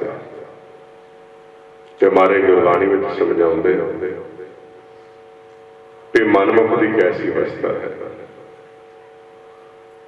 मनमुख फिर किस तरह पढ़ता? मर कहते मूर्ख अंधे त्रै गुण सेवै। हुण ये मन मूर्ख ये त्रै गुणा की पूर्ति वास्ते आ जिहड़े विचार ने त्रै गुणा के दिते हुए हैं। ये जिहड़ी तृष्णा वधाई हुई है ये काल ने वधाई हुई है साडे। ते तृष्णा की पूर्ति वास्ते जीव की करदा है? मूर्ख अंधे त्रै गुण सेवै। माया के विहारी अंदर कपट उधर भरने के ताई। पाठ पढ़े गवारी। सिर्फ गुरु के नाल रिश्ता रह गया दुनियावी। गुरु के कोलों परमात्मा का भेद नहीं लै रहा। हुण जे कोई इस नूं कहंदा है कि तू परमात्मा नूं मिलना है, ये कहता मेरे को रब की कोई गल ना कर, उस अपने आप को धर्मी कहता है। ते जे इस दे नाल कोई रब की गल करते हैं कहता रब की गल नहीं करो, कोई गल नहीं, मेरे नाल कोई काम की गल करो, मेरा काम बनेगा कि नहीं बनेगा। आंदे सिमरन करें कर परमात्मा को मिलेगा तो मैनूं लोड़ है, मेरा काम बन जाए मैं 2 घंटे कर लेगा, परमात्मा को मिलने वास्ते नहीं। हुण इस मन की अवस्था बन गई। कहते ठाकुर छोड़ दासी को सिमरे, मनमुख अंध अज्ञाना, हार की भगत करे ते निंदे नगुरा पशु संबंध। हुण इहो जी इहदी बिरती हो गई जिस तरह पशु सिर्फ अपनी पेट पूर्ति वास्ते ही चलता है। ये जिहड़ा मनमुख है इसने भी सिर्फ अपनी पेट पूर्ति वास्ते ही आसरा लेना शुरू कर लिया। अपने असल मनोरथ नूं भुलदा गया ते गुरु के नाल सांझ नहीं बनाई कि मैं अपने मूल नाल किवें मिलना है। हुण ये अपने मूल नूं भुल गया। ये कदे किते आसरा, कदे किते आसरा, कदे किते आसरा। हुण कई दफा जीव कोशिश करदा जे गल नहीं बनी तो होर किते जाना शुरू कर दिंदा। अज तुसीं देखदे हो कई दफा अमृतधारी गुरु वाले बन के भी जीव कोई किते मत्था टेकदा फिरदा है, कोई किसी थां ते, कोई किसी बड़ी दे उपर ते वेखण नूं लगदे ने भी ये गुरु वाले। ऐसी अवस्था में उन्होंने गुरु के नाल सांझ नहीं बनाई, सिर्फ पदार्थों के नाल प्यार रखा कि मैनूं आ चीज मिलनी चाहिए, जिथों मर्जी मिले मैं तो उत्थे ही चला जाऊंगा। ते थां थां ते जिहड़ा जीव है वह भटक रहा है। पातशाह कहते हैं मुड्ढों भुले मुढ़ ते किथे न पाए हथ। ਜਿਹੜਾ ਆਪਣੇ ਮੂਲ ਨੂੰ ਭੁੱਲ ਗਿਆ ਉਹਦਾ ਕਿਤੇ ਵੀ ਹੱਥ ਨਹੀਂ ਪੈਂਦਾ। ਉਹ ਥਾਂ ਥਾਂ ਤੇ ਅੱਗੇ ਪਲਾਈ ਹੱਥ ਮਾਰਦਾ ਹੈ, ਉਹਦੇ ਮਨ ਨੂੰ ਕਿਤੇ ਵੀ ਸੰਤੁਸ਼ਟੀ ਨਹੀਂ ਹੁੰਦੀ, ਉਹਦੇ ਮਨ ਨੂੰ ਕਿਤੇ ਵੀ ਤਰਵਾਸ ਨਹੀਂ ਹੁੰਦਾ, ਉਹਦੀ ਤ੍ਰਿਸ਼ਨਾ ਦੀ ਲਹਿਰ ਕਦੇ ਵੀ ਖਤਮ ਨਹੀਂ ਹੁੰਦੀ, ਅਗਾਂਹ ਵੱਧਦੀ ਜਾਂਦੀ ਹੈ। ਜ਼ਰੂਰਤ ਪੂਰੀ ਹੋ ਸਕਦੀ ਹੈ, ਲੋੜ ਪੂਰੀ ਹੋ ਸਕਦੀ ਹੈ, ਤ੍ਰਿਸ਼ਨਾ ਪੂਰੀ ਨਹੀਂ ਹੁੰਦੀ। पातशाह कहते हैं तृष्णा विरले की बुझी है, लाख करोड़े मन नहीं हो रहे, परे परे को लुझी रहे। ਅੱਜ ਮਨੁੱਖ ਤ੍ਰਿਸ਼ਨਾ ਦੇ ਵਿੱਚ ਵੱਜਿਆ ਹੋਇਆ ਦੌੜ ਰਿਹਾ ਹੈ, ਭੱਜ ਰਿਹਾ ਹੈ, ਪਰੇਸ਼ਾਨ ਹੋ ਰਿਹਾ ਹੈ, ਤ੍ਰਿਸ਼ਨਾ ਦੀ ਅੱਗ ਦੇ ਵਿੱਚ ਸੜ ਰਿਹਾ ਹੈ। ਤੇ ਉਹਦਾ ਕਾਰਨ ਕੀ ਹੈ? ਮਨਮੁਖ ਉਬੇ ਸੁੱਕ ਗਏ, ਨਾ ਫਲ ਤੇ ਨਾ ਛਾਂ, ਉਹਨਾਂ ਪਾਸ ਨਾ ਬੈਸੀਏ, ਉਹਨਾਂ ਘਰ ਨਾ ਗਰਾਉਂ, ਕੱਟੀਏ ਤੇ ਨਿਤ ਜਾਲੀਏ ਜਿੰਨਾ ਸ਼ਬਦ ਨਾ ਨਾਉ। ਇਹ ਹੁਣ ਮਨਮੁਖ ਦੀ ਹਾਲਤ ਹੋ ਗਈ ਕਿ ਉਹ ਸ਼ਬਦ ਨਾਲੋਂ ਟੁੱਟਾ, ਉਹਦਾ ਆਪਣੇ ਮੂਲ ਨਾਲੋਂ ਵਿਛੋੜਾ ਪੈ ਗਿਆ। ਤੇ ਜਿਹੜਾ ਆਪਣੇ ਮੂਲ ਨਾਲੋਂ ਟੁੱਟ ਜਾਂਦਾ ਹੈ ਉਹ ਸੁੱਕ ਜਾਂਦਾ ਹੈ। ਦਰਖਤ ਹੀ ਹੋਵੇ ਤੇ ਦਰਖਤ ਨੂੰ ਘੁਣ ਲੱਗ ਜਾਏ, ਉਹਦੀ ਜੜ੍ਹਾਂ ਨੂੰ ਸੇਕ ਲੱਗ ਜਾਏ, ਉਹ ਸੁੱਕ ਜਾਂਦਾ ਹੈ। ਤੇ ਜਿਹੜਾ ਦਰਖਤ ਸੁੱਕ ਗਿਆ ਉਹਨੂੰ ਨਾ ਤਾਂ ਫਲ ਲੱਗਦਾ ਹੈ, ਨਾ ਉਹਦੀ ਛਾਂ ਹੁੰਦੀ ਹੈ। ਇਸ ਮਨ ਦੀ ਹੁਣ ਇਹੋ ਜਿਹੀ ਹਾਲਤ ਹੋ ਗਈ, ਇਹ ਸੁੱਕਾ ਹੋਇਆ ਦਰਖਤ ਹੈ। ਇਹ ਆਪ ਵੀ ਦੁਖੀ ਹੈ ਤੇ ਦੂਸਰੇ ਨੂੰ ਵੀ ਕੁਝ ਸੁੱਖ ਨਹੀਂ ਦੇ ਸਕਦਾ। ਇਹ ਜੇ ਘਰ ਵਿੱਚ ਰਹਿੰਦਾ ਹੈ ਤੇ ਆਪਣੇ ਪਰਿਵਾਰ ਨੂੰ ਦੁੱਖ ਦਿੰਦਾ ਰਹਿੰਦਾ ਹੈ, ਦੁਖੀ ਕਰਦਾ ਰਹਿੰਦਾ ਹੈ। ਤੇ ਜੇ ਇਹ ਘਰੋਂ ਬਾਹਰ ਜਾਂਦਾ ਹੈ ਜਿੱਥੇ ਇਹਦਾ ਕਰਮ ਹੈ ਤੇ ਆਪਣੇ ਆਲੇ ਦੁਆਲੇ ਨੂੰ ਦੁਖੀ ਕਰਦਾ ਰਹਿੰਦਾ ਹੈ। ਇਹ ਹੁਣ ਮਾਰੇ ਕਹਿੰਦੇ ਨੇ ਤ੍ਰਿਸ਼ਨਾ ਦੀ ਅਗਨ ਦੇ ਵਿੱਚ ਆਪ ਸੜ ਰਿਹਾ ਤੇ ਦੂਸਰਿਆਂ ਨੂੰ ਵੀ ਉਹ ਅੱਗ ਦੇ ਵਿੱਚ ਸਾੜਦਾ, ਆਪ ਵੀ ਦੁਖੀ ਤੇ ਦੂਜਿਆਂ ਨੂੰ ਵੀ ਦੁਖੀ। ਇਹ ਨਾ ਤਾਂ ਆਪ ਹੀ ਸੁਖੀ ਹੁੰਦਾ ਹੈ ਤੇ ਨਾ ਦੂਸਰੇ ਨੂੰ ਹੀ ਸੁੱਖ ਲੈਣ ਦਿੰਦਾ ਹੈ। ਤੇ ਇਹਦੀ ਹਾਲਤ ਕੀ ਹੈ ਕਿ ਇਹ ਸੁੱਕਾ ਹੋਇਆ ਮਨਮੁਖ ਸ਼ਬਦ ਨਾਲ ਟੁੱਟ ਕੇ ਹੋ ਗਿਆ, ਮਨਮੁਖ ਉਪੇ ਸੁੱਕ ਗਏ। ਇਹ ਹੁਣ ਸਮਾਜ ਦੇ ਵਿੱਚ ਵੀ ਕੋਈ ਚੰਗਾ ਹਿੱਸਾ ਨਹੀਂ ਪਾ ਰਿਹਾ। ਇਹ ਜਿੱਥੇ ਵੀ ਜਾਂਦਾ ਹੈ ਦੂਸਰੇ ਦੇ ਵਿਚਾਰ ਵਧਾ ਦਿੰਦਾ ਹੈ। ਜਿਹਦੇ ਕੋਲ ਬੈਠਿਆ ਇਹਨੇ ਕੋਈ ਸੁੱਖ ਦੀ ਗੱਲ ਨਹੀਂ ਕਰਨੀ, ਕਿਉਂਕਿ ਇਹਦਾ ਮਨ ਕਾਲ ਦੇ ਦਾਇਰੇ ਵਿੱਚ ਹੈ, ਇਹਨੇ ਇੱਥੋਂ ਦੀ ਗੱਲ ਕਰਨੀ ਹੈ। ਕੀ ਕਰਦੇ ਹੁੰਦੇ ਹੈ, ਕਿੰਨੀ ਕੁ ਕਮਾਈ ਕਰ ਲਈ ਹੈ, ਕੀ ਪ੍ਰਾਪਤ ਕਰ ਲਿਆ, ਅਜੇ ਤੱਕ ਤੁਹਾਡੇ ਕੋਲੋਂ ਗੱਡੀ ਨਹੀਂ ਲਈ ਗਈ, ਦੂਸਰੇ ਦੇ ਵਿਚਾਰ ਵਧਾ ਦਿੰਦੇ ਆ। ਹੁਣ ਦੂਸਰੇ ਗੱਲ ਕਰਕੇ ਚਲਾ ਗਿਆ ਤੇ ਉਹਦੇ ਵਿਚਾਰ ਵਧ ਗਏ। ਉਹ ਹੁਣ ਘਰ ਦੇ ਵਿੱਚ ਗੱਲ ਕਰੇਗਾ ਕਿ ਫਲਾਨਾ ਰਿਸ਼ਤੇਦਾਰ ਆਇਆ ਸੀ, ਉਹ ਤੁਹਾਨੂੰ ਕਹਿ ਕੇ ਗਿਆ ਤੁਸੀਂ ਤੇ ਕਮਾਈ ਨਹੀਂ ਕੀਤੀ, ਵੇਖੋ ਉਹਨੇ ਕਿੰਨੀ ਕਮਾਈ ਕਰ ਲਈ।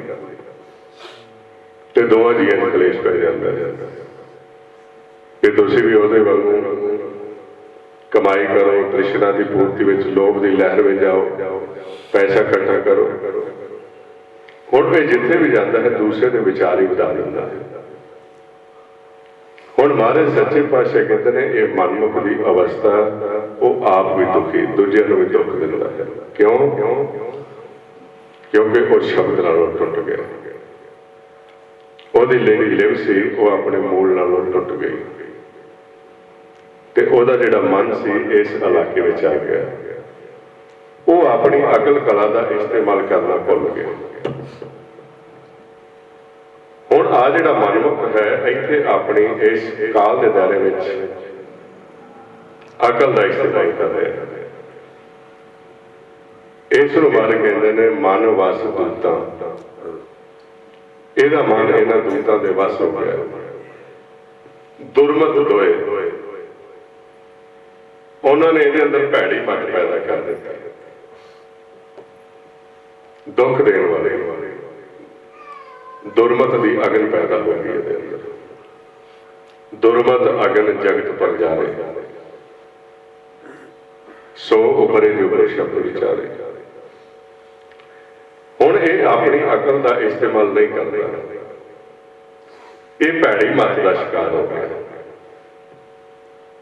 ਇਹ ਜਿੱਥੇ ਬੈਠਦਾ ਦੂਸਰੇ ਨੂੰ ਗਲਤ ਸਲਾਹ ਦਿੰਦਾ। ਇਹ ਹੁਣ ਆਪਾਂ ਦੇਖਣਾ ਹੈ ਕਿ ਤੁਸੀਂ ਕਿੰਨਾ ਕੋਲ ਬੈਠੋਗੇ। ਮਹਾਰਾਜ ਸੱਚੇ ਪਾਤਸ਼ਾਹ ਗੁਰਬਾਣੀ ਵਿੱਚ ਆਪਾਂ ਨੂੰ ਸਮਝਾਉਂਦੇ ਕਿ कबीर साहब दसदे आंदे कबीर ये जिहड़ा जीवन है ना बड़ा अनमोल है, बड़े चिरां तो बाद सानूं मिलिआ ते इस जीवन दे विच जे तुसीं खुश ते आनंद प्राप्त करना चाहुंदे हो ते जिस तरह परमात्मा सवास दे रहा है ਉਹਦੇ ਵੱਲ ਧਿਆਨ ਰੱਖੋ ਤੇ ਆਨੰਦ ਤੇ ਸੁਖ ਤੁਹਾਨੂੰ ਪ੍ਰਾਪਤ ਹੋਏਗਾ। ਤੇ ਜੇ ਪਰਮਾਤਮਾ ਵੱਲੋਂ ਤੁਹਾਡਾ ਧਿਆਨ ਟੁੱਟ ਗਿਆ ਤੇ ਤੁਹਾਡਾ ਧਿਆਨ ਦੂਸਰੇ ਪਾਸੇ ਚਲਾ ਗਿਆ ਤੇ ਕਾਲ ਦੇ ਦਰ ਵਿੱਚ ਤੁਹਾਡੇ ਜੀਵਨ ਨੂੰ ਇਸ ਤਰ੍ਹਾਂ ਦੁਖੀ ਕਰ ਦਿੱਤਾ ਜਾਏਗਾ, ਲੀਰੋ ਲੀਰ ਕਰ ਦਿੱਤਾ ਜਾਏਗਾ कि जिस तरह केले के नेड़े कोई बेरी का दरख्त हो पवे तो केले के पत्ते झूलते हैं तो वह बेरी के जोड़े कंडे ने उसको पाड़ देंगे ने, उसको लीरा लीर कर देंगे। महाराज सच्चे पातशाह गुरबाणी में समझाते कहते कबीर मारी मरो कुसंग की केले नीले जो बेर वो झूले वो चीरिए साग संग ना है। ਹੁਣ ਇਹ ਜਿਹੜਾ ਮਨੁੱਖ ਹੈ ਇਹਨੂੰ ਗੁਰਬਾਣੀ ਵਿੱਚ ਸਾਬਤ ਕਹਿ ਦਿੱਤਾ ਹੈ ਜਿਹੜਾ ਪਰਮਾਤਮਾ ਤੋਂ ਦੂਰ ਚਲਾ ਗਿਆ। ਹੋ ਸਕਦਾ ਹੈ ਇਹ ਸਾਡੇ ਆਲੇ ਦੁਆਲੇ ਹੋਵੇ, ਕੋਈ ਸਾਡਾ ਬਿਜ਼ਨਸ ਪਾਰਟਨਰ ਵੀ ਹੋ ਸਕਦਾ ਹੈ, ਸਾਡੇ ਘਰ ਦਾ ਮੈਂਬਰ ਵੀ ਹੋ ਸਕਦਾ ਹੈ, ਸਾਡਾ ਕੋਈ ਸੰਗੀ ਵੀ ਹੋ ਸਕਦਾ ਹੈ। पर जिहड़ा भुल गया उसनूं साबित कहते हैं। ये हुण तुसीं ध्यान रखना, जिहड़ा सानूं परमेश्वर ते परमात्मा दे मिलाप दे मार्ग तो तोड़दा है ਉਹਦਾ संग नहीं करना। जिस तरह भगत प्रहलाद जी भावें उन्होंने बचपन की अवस्था है तो स्कूल में पढ़ रहे हैं, परमात्मा का नाम जप रहे हैं, साथियों को भी दस रहे हैं, तो उन्होंने का जो टीचर है वो काल के प्रभाव के है, संडा मर्ग उन्होंने रोकता है कि तू किहड़े राह ते तुरिया फिरदा, आप भी तू बिगड़िया पिया है तो अपने नाल दे होर जवाकां नूं भी बिगाड़ेगा। माड़े बचन बोलते हैं कि तू ये रस्ता छड़ दे, उन्हें उन्हें आखे नहीं लगे, वो कहने लगे नहीं कि मैं ये मार्ग नहीं छड़ सकता क्योंकि एक गुरु ने मैंने दस्या होया है। घर में आए पिता के रूप के काल ने रोकने की कोशिश की, नहीं रुके। हुण इसी तरह अज का कई दफा तुसीं देखोगे इत्थों का जिहड़ा विद्या प्राप्त की हुई दुरमत की तुसीं घरों संगत में चले तो तुहानूं रोकणगे, की करन जाना है संगत में, इत्थे घरे नहीं बैठा जाता, कोई आ काम कर लो। ते हौली हौली इन्हां लोकां की बहुत गिणती वध रही है। जे तुसीं वैगुरू कर लग पे कहंदे भी ये किहड़ा नवां काम शुरू कर लिया, ये तुसीं ऐसा नाम जपन लगे तो रब मिल सकता है, रब तो किसी को मिलता ही नहीं। हौली हौली इहो जिहे जीवन के राही काल ने प्रचार करना शुरू करता कि परमात्मा तो मिल ही नहीं सकता, परमात्मा तो देखे नहीं जा सकता। हौली हौली इत्थों तक लैके भी जिहड़ा परमात्मा नूं मिल लैंदा है वो तो किसी को दस नहीं सकता, जिहड़ा परमात्मा नाल मिलाप कर दिंदा वो तो किसी को दसदा ही नहीं। हुण ऐसा काल ने भरम पा दिता कि ये जिहड़े जीव ने वो इस रस्ते से चलना पैना, इहो जिहे आले दुआले होणगे साडे। इस करके महाराज सच्चे पातशाह गुरबाणी में समझाउंदे ने कि आपां ध्यान रखना है कि अपनी दोस्ती किन्हां दे नाल है।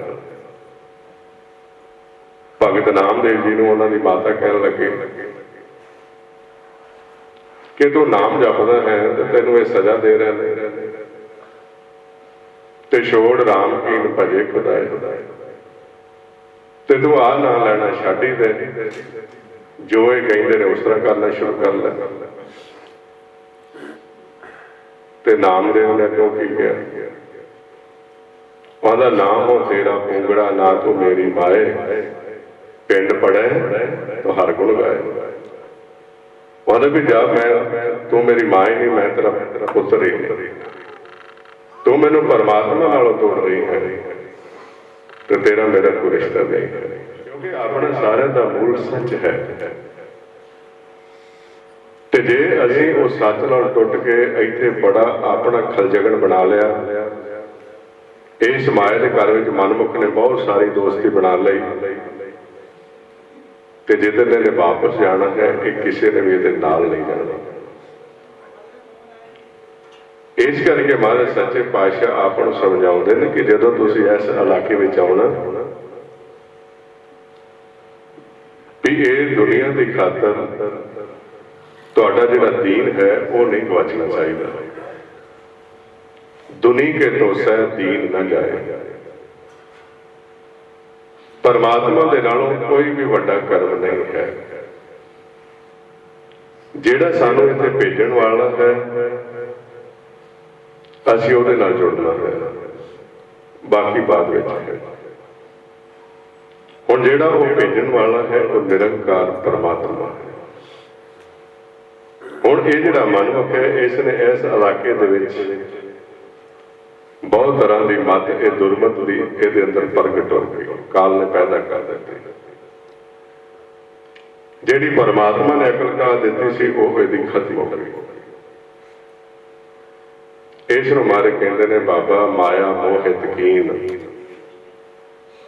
ਇਸ ਤ੍ਰੈ ਗੁਣੀ ਮਾਇਆ ਨਾਲ ਪ੍ਰੇਮ ਪੈਰ ਕਰਕੇ ਗਿਆਨ ਰਤਨ ਹੈ ਲੀਨ। ਇਹਦਾ ਜਿਹੜਾ ਇਹ ਗਿਆਨ ਦਾ ਵਿਵੇਕ ਜਿਹੜਾ ਗਿਆਨ ਸੀ ਉਹ ਖਤਮ ਹੋ ਗਿਆ। ਇਹਨੂੰ ਸੋਚੀ ਨਹੀਂ, ਇਹ ਇੱਥੋਂ ਦੀਆਂ ਗੱਲਾਂ ਕਰਦਾ ਤੇ ਆਪਣੇ ਆਪ ਨੂੰ ਕਹਿੰਦਾ ਮੈਂ ਬੜਾ ਸਿਆਣਾ, ਮੇਰੇ ਜਿੰਨਾ ਤੇ ਅਕਲ ਵਾਲਾ ਕੋਈ ਨਹੀਂ ਹੈ, ਮੈਂ ਆਪਣੀ ਅਕਲ ਦੇ ਨਾਲ ਕਿੰਨਾ ਆਪਣਾ ਅੰਪਾਇਰ ਖੜਾ ਕਰ ਲਿਆ। ਕਈ ਇਹਦੀਆਂ ਉਦਾਹਰਨਾਂ ਦਿੰਦੇ ਨੇ। ਹੁਣ ਇਹ ਨਹੀਂ ਪਤਾ ਵੀ ਇਸਨੇ ਲੋਕ ਦੀ ਲਹਿਰ ਵਿੱਚ ਆ ਕੇ ਇਹ ਐਡਾ ਸਿਸਟਮ ਖੜਾ ਕੀਤਾ ਤੇ ਪਾਤਸ਼ਾਹ ਕਹਿੰਦੇ ਇਸ ਨੂੰ ਤਾਂ ਅਕਲ ਹੈ ਹੀ ਨਹੀਂ। ਇਹ ਅਕਲ ਕਿਸੇ ਕੰਮ ਦੀ ਨਹੀਂ ਕਿ ਸੰਸਾਰ ਦੇ ਵਿੱਚ ਵਿਚਰਦੇ ਹੋਏ ਆ ਲੋਭ ਦੀ ਲਹਿਰ ਦੇ ਵਿੱਚ ਆ ਕੇ, ਤ੍ਰਿਸ਼ਨਾ ਦੀ ਅਕਲ ਦੇ ਵਿੱਚ ਆ ਕੇ ਆਪ ਦੁਖੀ ਦੂਜਿਆਂ ਨੂੰ ਦੁੱਖ ਦਿੰਦੇ ਹੋਏ ਦੁਰਮਤ ਦੇ ਰਸਤੇ ਚੱਲਦੇ ਹੋਏ ਤੁਸੀਂ ਕੁਝ ਇਕੱਠਾ ਕਰ ਲਿਆ ਤੇ ਇਹ ਕੋਈ ਬਾਲੀ ਅਕਲ ਨਹੀਂ ਹੈ। ਪਾਤਸ਼ਾਹ ਕਹਿੰਦੇ ਨੇ ਅਕਲ ਇਹ ਨਾ ਆਖੀਏ, ਅਕਲ ਗਵਾਈਏ ਬਾਤ। ਇਹ ਅਕਲ ਕਹਿੰਦੇ ਕਿਸੇ ਕੰਮ ਦੀ ਨਹੀਂ। ਹੁਣ ਇਹ ਕਹਿੰਦੇ ਇੱਥੋਂ ਦਾ ਰਹਿਣ ਵਾਲਾ ਕਈ ਤਰ੍ਹਾਂ ਦੀਆਂ ਸਲਾਹਾਂ ਦਿੰਦਾ ਹੈ, ਮੈਨੂੰ ਤਾਂ ਬੜੀ ਮੱਤ ਹੈ, ਮੈਂ ਤਾਂ ਆਹ ਚੀਜ਼ ਬਣਾ ਲੈਂਦਾ ਹਾਂ, ਮੈਂ ਤਾਂ ਆਹ ਬਣਾ ਲੈਂਦਾ। ਮਾਰੇ ਸੱਚੇ ਪਾਤਸ਼ਾਹ ਕਹਿੰਦੇ ਨੇ ਨੱਚ ਦੁਰਲਭੰ ਭੋਜਨੰ ਵਿੰਜਨੰ, ਨੱਚ ਦੁਰਲਭੰ ਸ਼ਵਸ਼ ਅੰਬਰ ਹੈ, ਨੱਚ ਦੁਰਲਭੰ ਸੁਤ ਮਿੱਤਰ ਭਰਾਤ ਬਾਂਧਵ ਹੈ, ਨੱਚ ਦੁਰਲਭੰ ਵਨਿਤਾ ਬਲਾਸੈ, ਨੱਚ ਦੁਰਲਭੰ ਵਿਦਿਆ ਪ੍ਰਵੀਣੰ, ਨੱਚ ਦੁਰਲਭੰ ਚਤਰ ਚੰਚਲ ਹੈ, ਦੁਰਲਭੰ ਏਕ ਭਗਵਾਨ ਨਾਮੈ, ਨਾਨਕ ਲਭਦਿਆਂ ਸਾਧ ਸਾਧ ਕਿਰਪਾ ਪ੍ਰਭਾ। ਸੰਸਾਰ ਦੇ ਵਿੱਚ ਜੇ ਕੋਈ ਦੁਰਲਭ ਸ਼ੈ ਕਿਸੇ ਨੇ ਪ੍ਰਾਪਤ ਕੀਤੀ ਤਾਂ ਉਹ ਸੰਗਤ ਵਿੱਚ ਆ ਕੇ ਪਰਮਾਤਮਾ ਦਾ ਮਿਲਾਪ ਹੈ। ਉਸ ਤੋਂ ਇਲਾਵਾ ਭਾਵੇਂ ਉਸਨੇ ਕਿੰਨੀ ਵੀ ਚੀਜ਼ ਕੋਈ ਪ੍ਰਾਪਤ ਕੀਤੀ ਹੈ ਉਹ ਕੋਈ ਬਹੁਤੀ ਵੱਡੀ ਗੱਲ ਨਹੀਂ ਹੈ। ਇਸ ਕਰਕੇ ਮਹਾਰਾਜ ਕਹਿੰਦੇ ਨੇ ਅਕਲ ਇਹ ਨਾ ਆਖੀਏ, ਅਕਲ ਗਵਾਈਏ ਬਾਤ। ਇਹ ਅਕਲ ਕਿਸੇ ਕੰਮ ਦੀ ਨਹੀਂ। ਇਹਨੂੰ ਹੁਣ ਕਿੰਨਾ ਚਿਰ ਹੋ ਗਿਆ? ਮੰਨ ਲਓ ਇਹਨੂੰ 60 ਸਾਲ ਹੋ ਗਏ ਨੇ ਸੰਸਾਰ ਵਿੱਚ ਰਹਿੰਦਿਆਂ ਹੋਇਆ। ਇਸ ਨੂੰ ਇੱਕ ਸਵਾਲ ਪੁੱਛਿਆ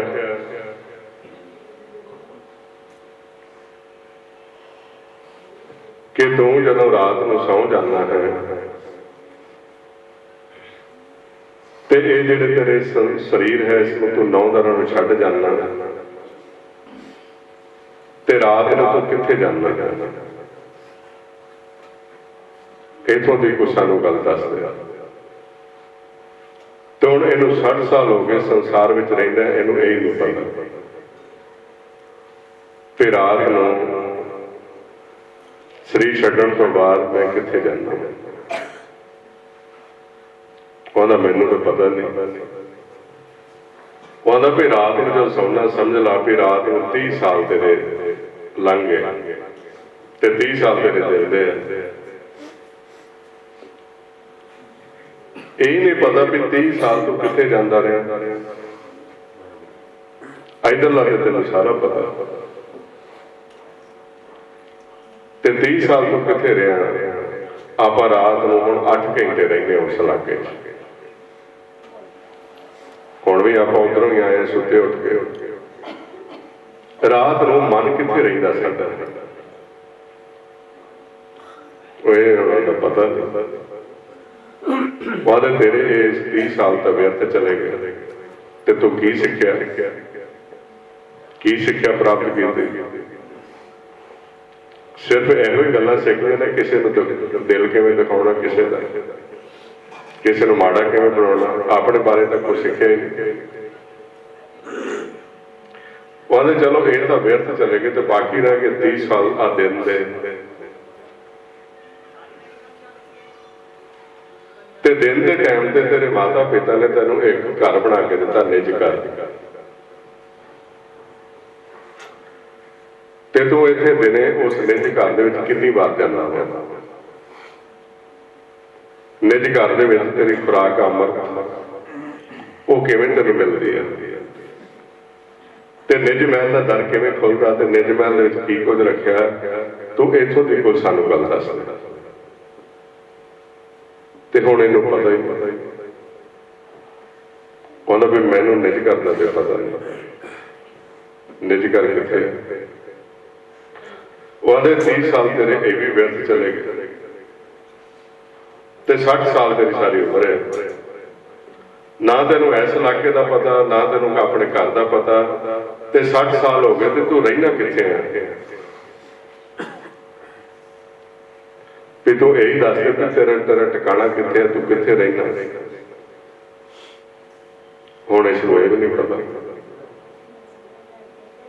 ਹੁਣ ਇਹ ਜਾਣਦੇ ਕਿਤੇ ਰਜੋਗੁਣ ਤੇ ਰਹਿੰਦਾ ਆ ਜਾਂ ਤਮੋਗੁਣ ਤੇ ਰਹਿੰਦਾ ਆ, ਜ਼ਿਆਦਾ ਇਸ ਇਲਾਕੇ ਦੇ ਵਿੱਚ ਰਹਿੰਦਾ ਹੈ। ਆਉਂਦੇ ਤੂੰ ਮੈਂ ਹੀ ਦੱਸਣਾ ਕਿੱਥੇ ਰਹਿਣਾ। ਕਹਿੰਦੇ ਤੂੰ ਇਸ ਮਾਇਆ ਦੇ ਵਿੱਚ ਰਹਿਣਾ, ਇਸ ਗੰਦਗੀ ਦੇ ਵਿੱਚ ਰਹਿਣਾ।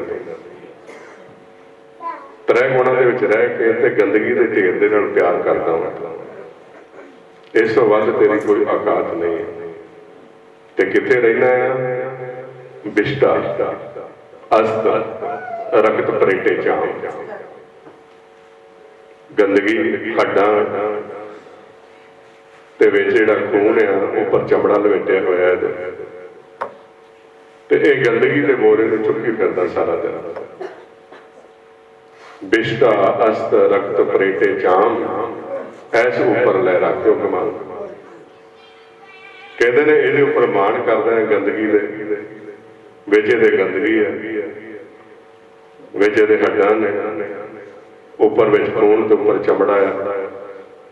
ਦੇਸ਼ਾ ਕੋਈ ਬੜਾ ਸਿਆਣਾ ਹੋਵੇ, ਉਹਨੇ ਟੌਰ ਕੱਢਿਆ ਹੋਵੇ ਤੇ ਉਹਨੂੰ ਤੁਸੀਂ ਕੋਈ ਗਿਫਟ ਦੇ ਦਿਓ, ਵਿੱਚ ਉਹਦੇ ਗੰਦਗੀ ਪਾ ਕੇ ਉੱਪਰੋਂ ਚੰਗੀ ਤਰ੍ਹਾਂ ਕਵਰ ਲਾ ਕੇ ਸਾਫ਼ ਕਰਕੇ ਉਹ ਵਿਚਾਰਾ ਚੁੱਕੀ ਫਿਰੇਗਾ।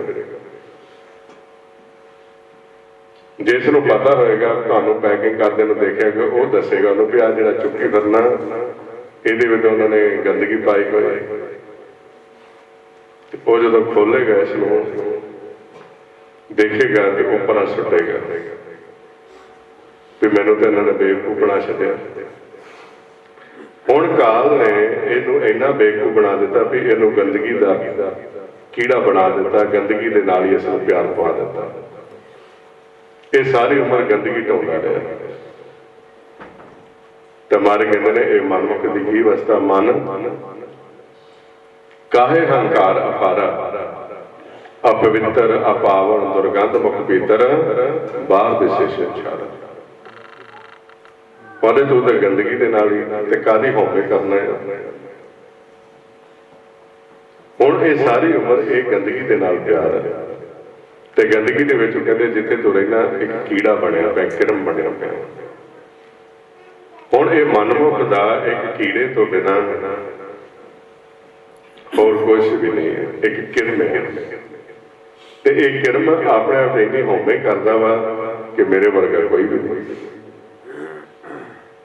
मर कहते ने खसमी नजरी कीड़ा आवे, जेते चुगे दाने।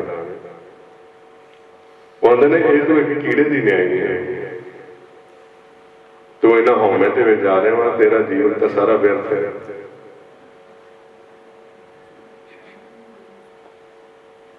तेरा जीवन तो किसी लिखी दे विच नहीं है, क्योंकि तू अपने जीवन के असल मनोरथ नूं नहीं पछाणिया। हुण ये मनमुख कल नूं शरीर छड्ड दे, ये दरगाह दे विच नहीं जा सकता, ये अपने जीवन को सफल नहीं बना सकता जिन्नी देर तक ये सच की पछाण नहीं कर लिया। इस करके इन्हें समझाते हैं कि तू बेनती कर मालिक के चरणों के विच कि वो तेन दर्शन दे, ते दर्शन करके ही तेरा जीवन सफल हो सकता, उसका तेरा जीवन सारा व्यर्थ है। इस अवस्था के विच जे साडा मन में चला गया तो आप बेनती करनी है, हम कीरे किरम सतगुरु सरणाई कर दया नाम प्रकाश।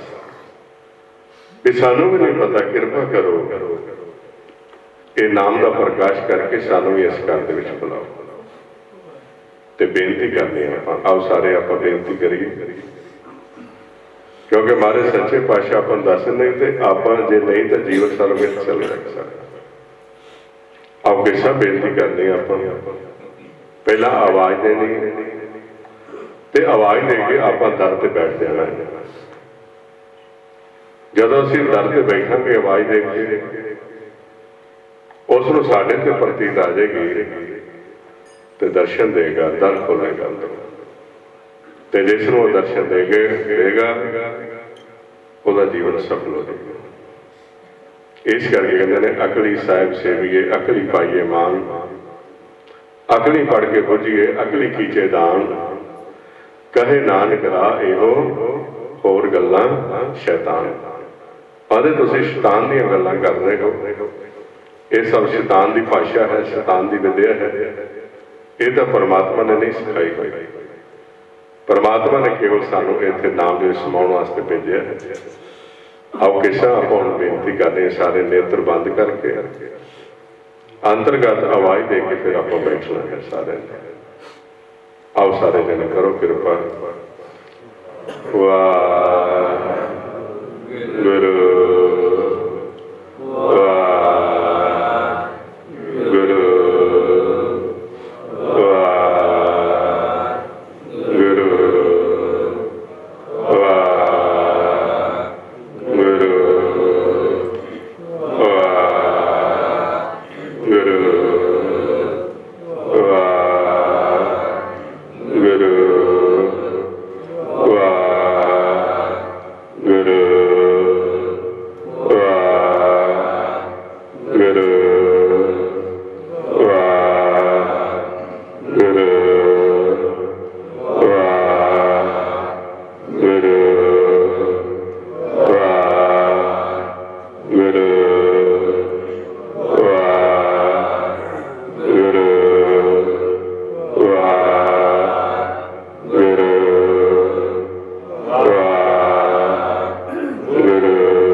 ऐसा हौली हौली अंतर्गत अपन दर ते बैठते जाना है।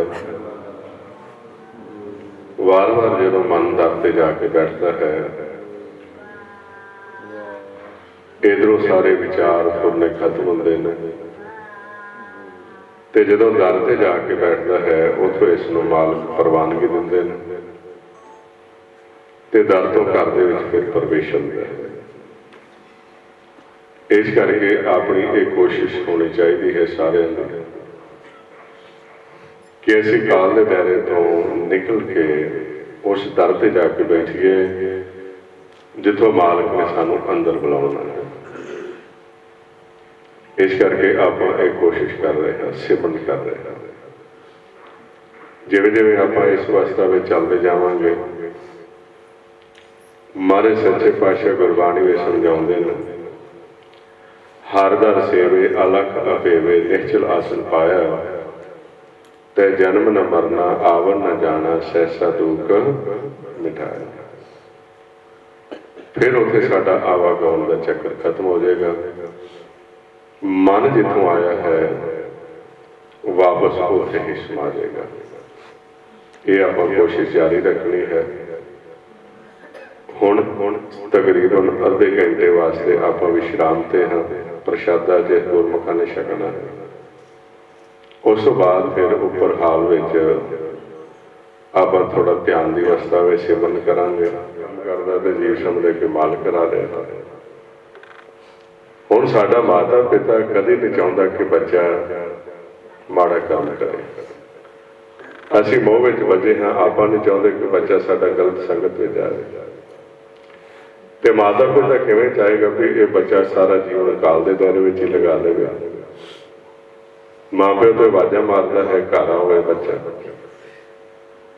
हुण बच्चा ही दूसरे की संगत में चला गया है, दूसरे के नाल जुड़ गया है, दूसरे की भाषा सीख ली है, बोलना सीख लिया है, ते अपने माता पिता वाल देखता ही नहीं। जे कोई पुछता है तो वो कहता मेरे माँ प्यो ने क्या होया।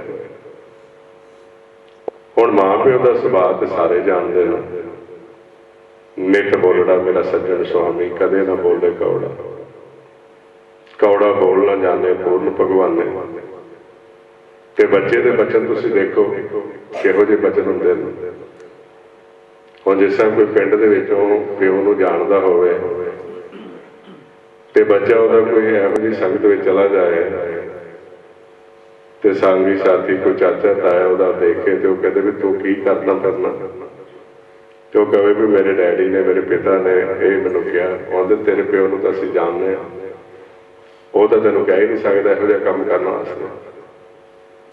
जिहड़े संत ने भगत ने गुरमुख ने वो परमात्मा दे नाल उन्हां दा मिलाप है, ते वो जानते हैं कि माता पिता बच्चे नूं कित्थों तक हुक्म दिंदा है।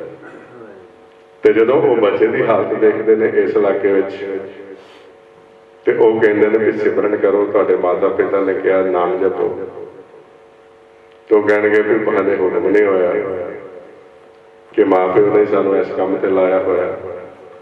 वो फिर संत कहते हैं कि माता पिता ने तो इहो जिहा काम तुहानू कोई दिता ही नहीं।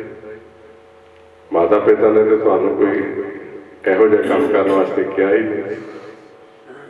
किसी की निंदा करने वास्ते, किसी की चुगली करने वास्ते, किसी का दुखदा करने वास्ते, जाए समाज के घर में अपने श्वास खर्च करने वास्ते माँ प्यो ने तुहानू कहा है। असीं तां जानने हाँ, सानू तां रोज़ हुक्म दे के भेजदे ने कि ये भुल्ले ने, इन्हां नूं समझाओ, ते तुसीं हुक्म तो बाहर हो चुके हो। इस करके माता पिता नहीं करा रहा, ते मन किहदे वस विच आके कर रहा है। पंच चोर चंचल चित चाले, पर कर जो के घर नहीं पाले, काया नगर ढै ढेरी बिन नावे पत जाई है। कि तुसीं ये दूसरे दे वस विच आ चुके हो, ते इन्हां चोरां दे संगी बन के तो ये भाषा बोलते पे हो, काल की भाषा।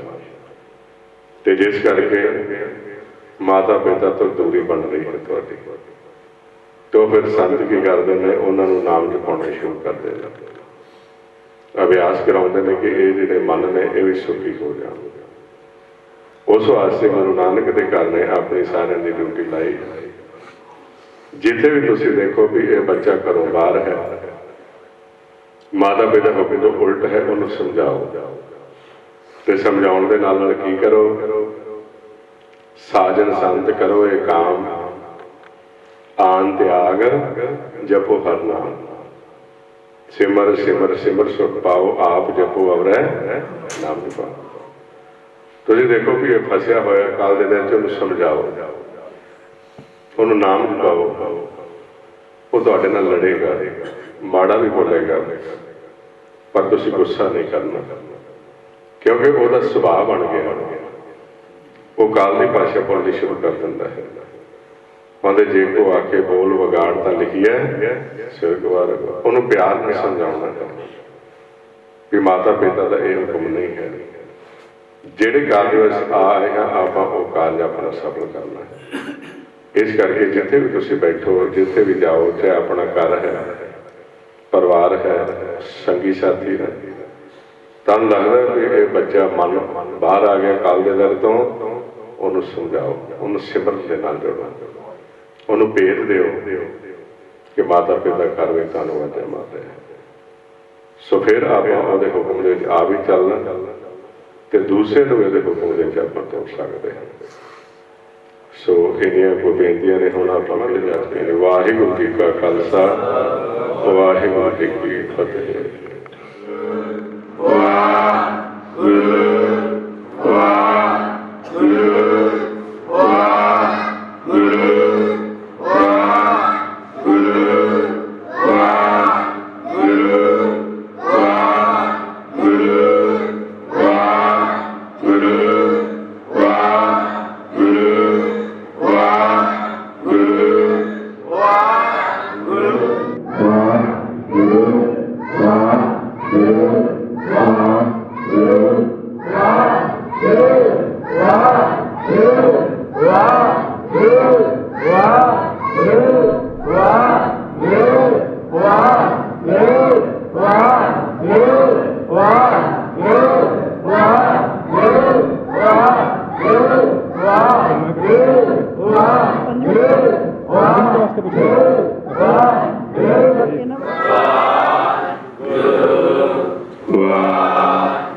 ਤਾਂ ਸਹਿਜ ਸਹਿਜ ਸਾਡਾ ਮਨ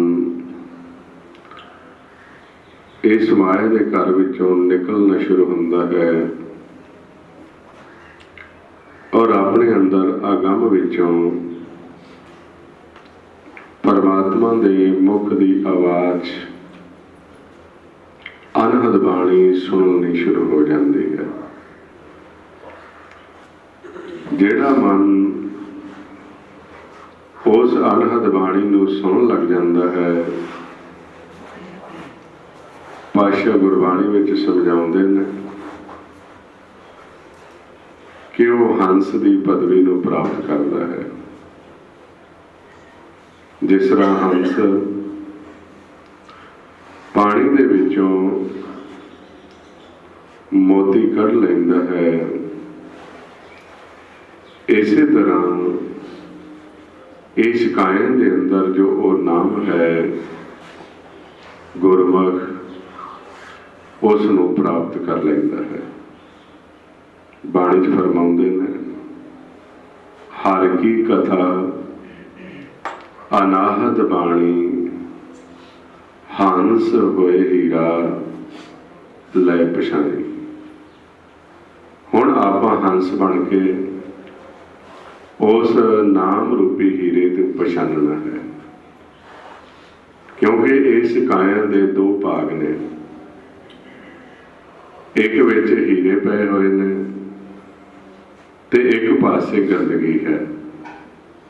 ਜੋ ਆਪਾਂ ਹੁਣ ਵਿਚਾਰ ਕੀਤੀ ਪਹਿਲਾਂ, ਮਨਮੁਖ ਇਸ ਗੰਦਗੀ ਦੇ ਵਿੱਚ ਜੁੜਿਆ ਰਹਿੰਦਾ ਹੈ, ਮਾਇਆ ਨਾਲ ਜੁੜਿਆ ਰਹਿੰਦਾ ਹੈ, ਜਿਸ ਨੂੰ ਉਸ ਨਾਮ ਦੀ ਪ੍ਰਾਪਤੀ ਨਹੀਂ ਹੁੰਦੀ। ਮਹਾਰਾਜ ਗੁਰਬਾਣੀ ਵਿੱਚ ਸਮਝਾਉਂਦੇ, ਇਹ ਸਰੀਰ ਸਭ ਮੂਲ ਹੈ ਮਾਇਆ, ਦੂਜੇ ਪਾਏ ਭਰਮ ਭੁਲਾਇਆ।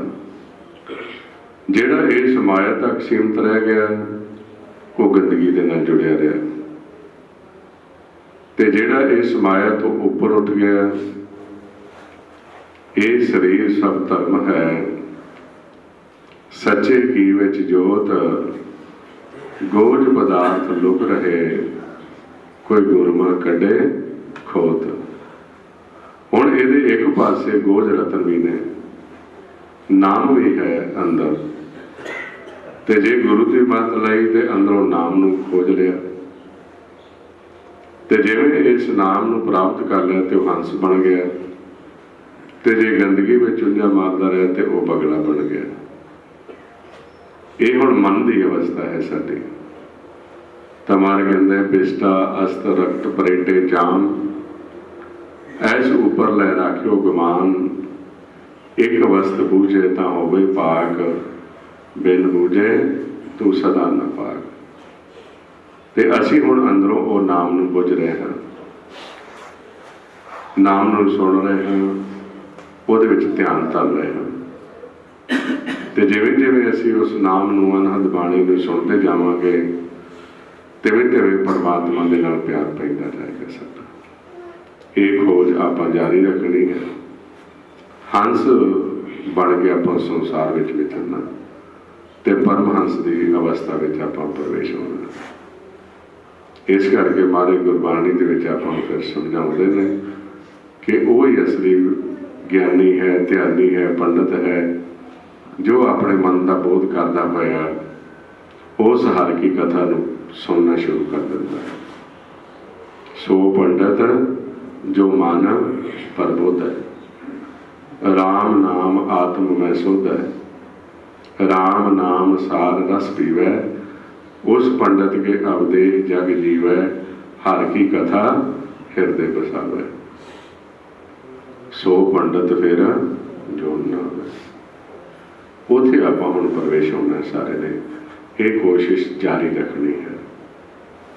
ਕਾਲ ਨੇ ਸਾਨੂੰ ਖਿੱਚਣਾ ਹੈ, ਕਿਸੇ ਨਾ ਕਿਸੇ ਦੇ ਰਾਹੀਂ ਦਾ ਸਾਡੇ ਅੰਦਰੋਂ ਸੈਂਸੇ ਪੈਦਾ ਕਰਕੇ, ਚਿੰਤਾਵਾਂ ਪੈਦਾ ਕਰਕੇ ਸਾਨੂੰ ਕਾਲ ਨੇ ਆਪਣੇ ਇਲਾਕੇ ਵਿੱਚ ਖਿੱਚਣ ਦੀ ਕੋਸ਼ਿਸ਼ ਕਰਨੀ ਹੈ। ਪਰ ਅਸੀਂ ਇੱਥੋਂ ਨਿਕਲਣ ਵਾਸਤੇ ਗੁਰੂ ਦੇ ਸ਼ਬਦ ਦਾ ਹਥਿਆਰ ਵਰਤਣਾ ਹੈ, ਸਿਮਰਨ ਕਰਦੇ ਰਹਿਣਾ ਹੈ। ਸੋ ਹੁਣ ਆਪਾਂ ਇੱਥੇ ਸਮਾਪਤੀ ਕਰਦੇ ਹਾਂ ਥੋੜਾ ਚਿਰ, ਫਿਰ ਅੱਗੇ 3 ਵਜੇ ਤੋਂ ਅਭਿਆਸ ਚੱਲੇਗਾ। ਉਹਨਾਂ ਚਿਰ ਤੁਸੀਂ ਥੋੜਾ ਚਿਰ ਆਪਣੀ ਆਰਾਮੀ ਕਰਦੇ, ਸਿਮਰਨ ਕਰਦੇ, ਸਹਿਜ ਵਿੱਚ ਵੀ ਬੈਠਣਾ। ਜ਼ਿਆਦਾਤਰ ਇਹ ਗੁਣਾਂ ਦੀਆਂ ਗੱਲਾਂ ਨਹੀਂ ਕਰਨੀਆਂ। ਨਾਲ ਕੋਈ ਲੋੜ ਇੱਛਾ ਦੇ ਮੁਤਾਬਕ ਆਪਣਾ ਭੋਜਨ ਛਕ ਲੈਣਾ ਹੈ। ਜੇ ਕਿਸੇ ਚੀਜ਼ ਦੀ ਇੱਛਾ ਨਹੀਂ, ਜੇ ਮਨ ਵਿੱਚ ਕੋਈ ਵਿਚਾਰ ਹੈ ਤੇ ਉਹ ਵੀ ਤੁਸੀਂ ਸਾਂਝਾ ਕਰ ਸਕਦੇ ਹੋ, ਪੁੱਛ ਸਕਦੇ ਹੋ। ਵਾਹਿਗੁਰੂ ਜੀ ਕਾ ਖਾਲਸਾ, ਵਾਹਿਗੁਰੂ ਜੀ ਕੀ ਫਤਿਹ।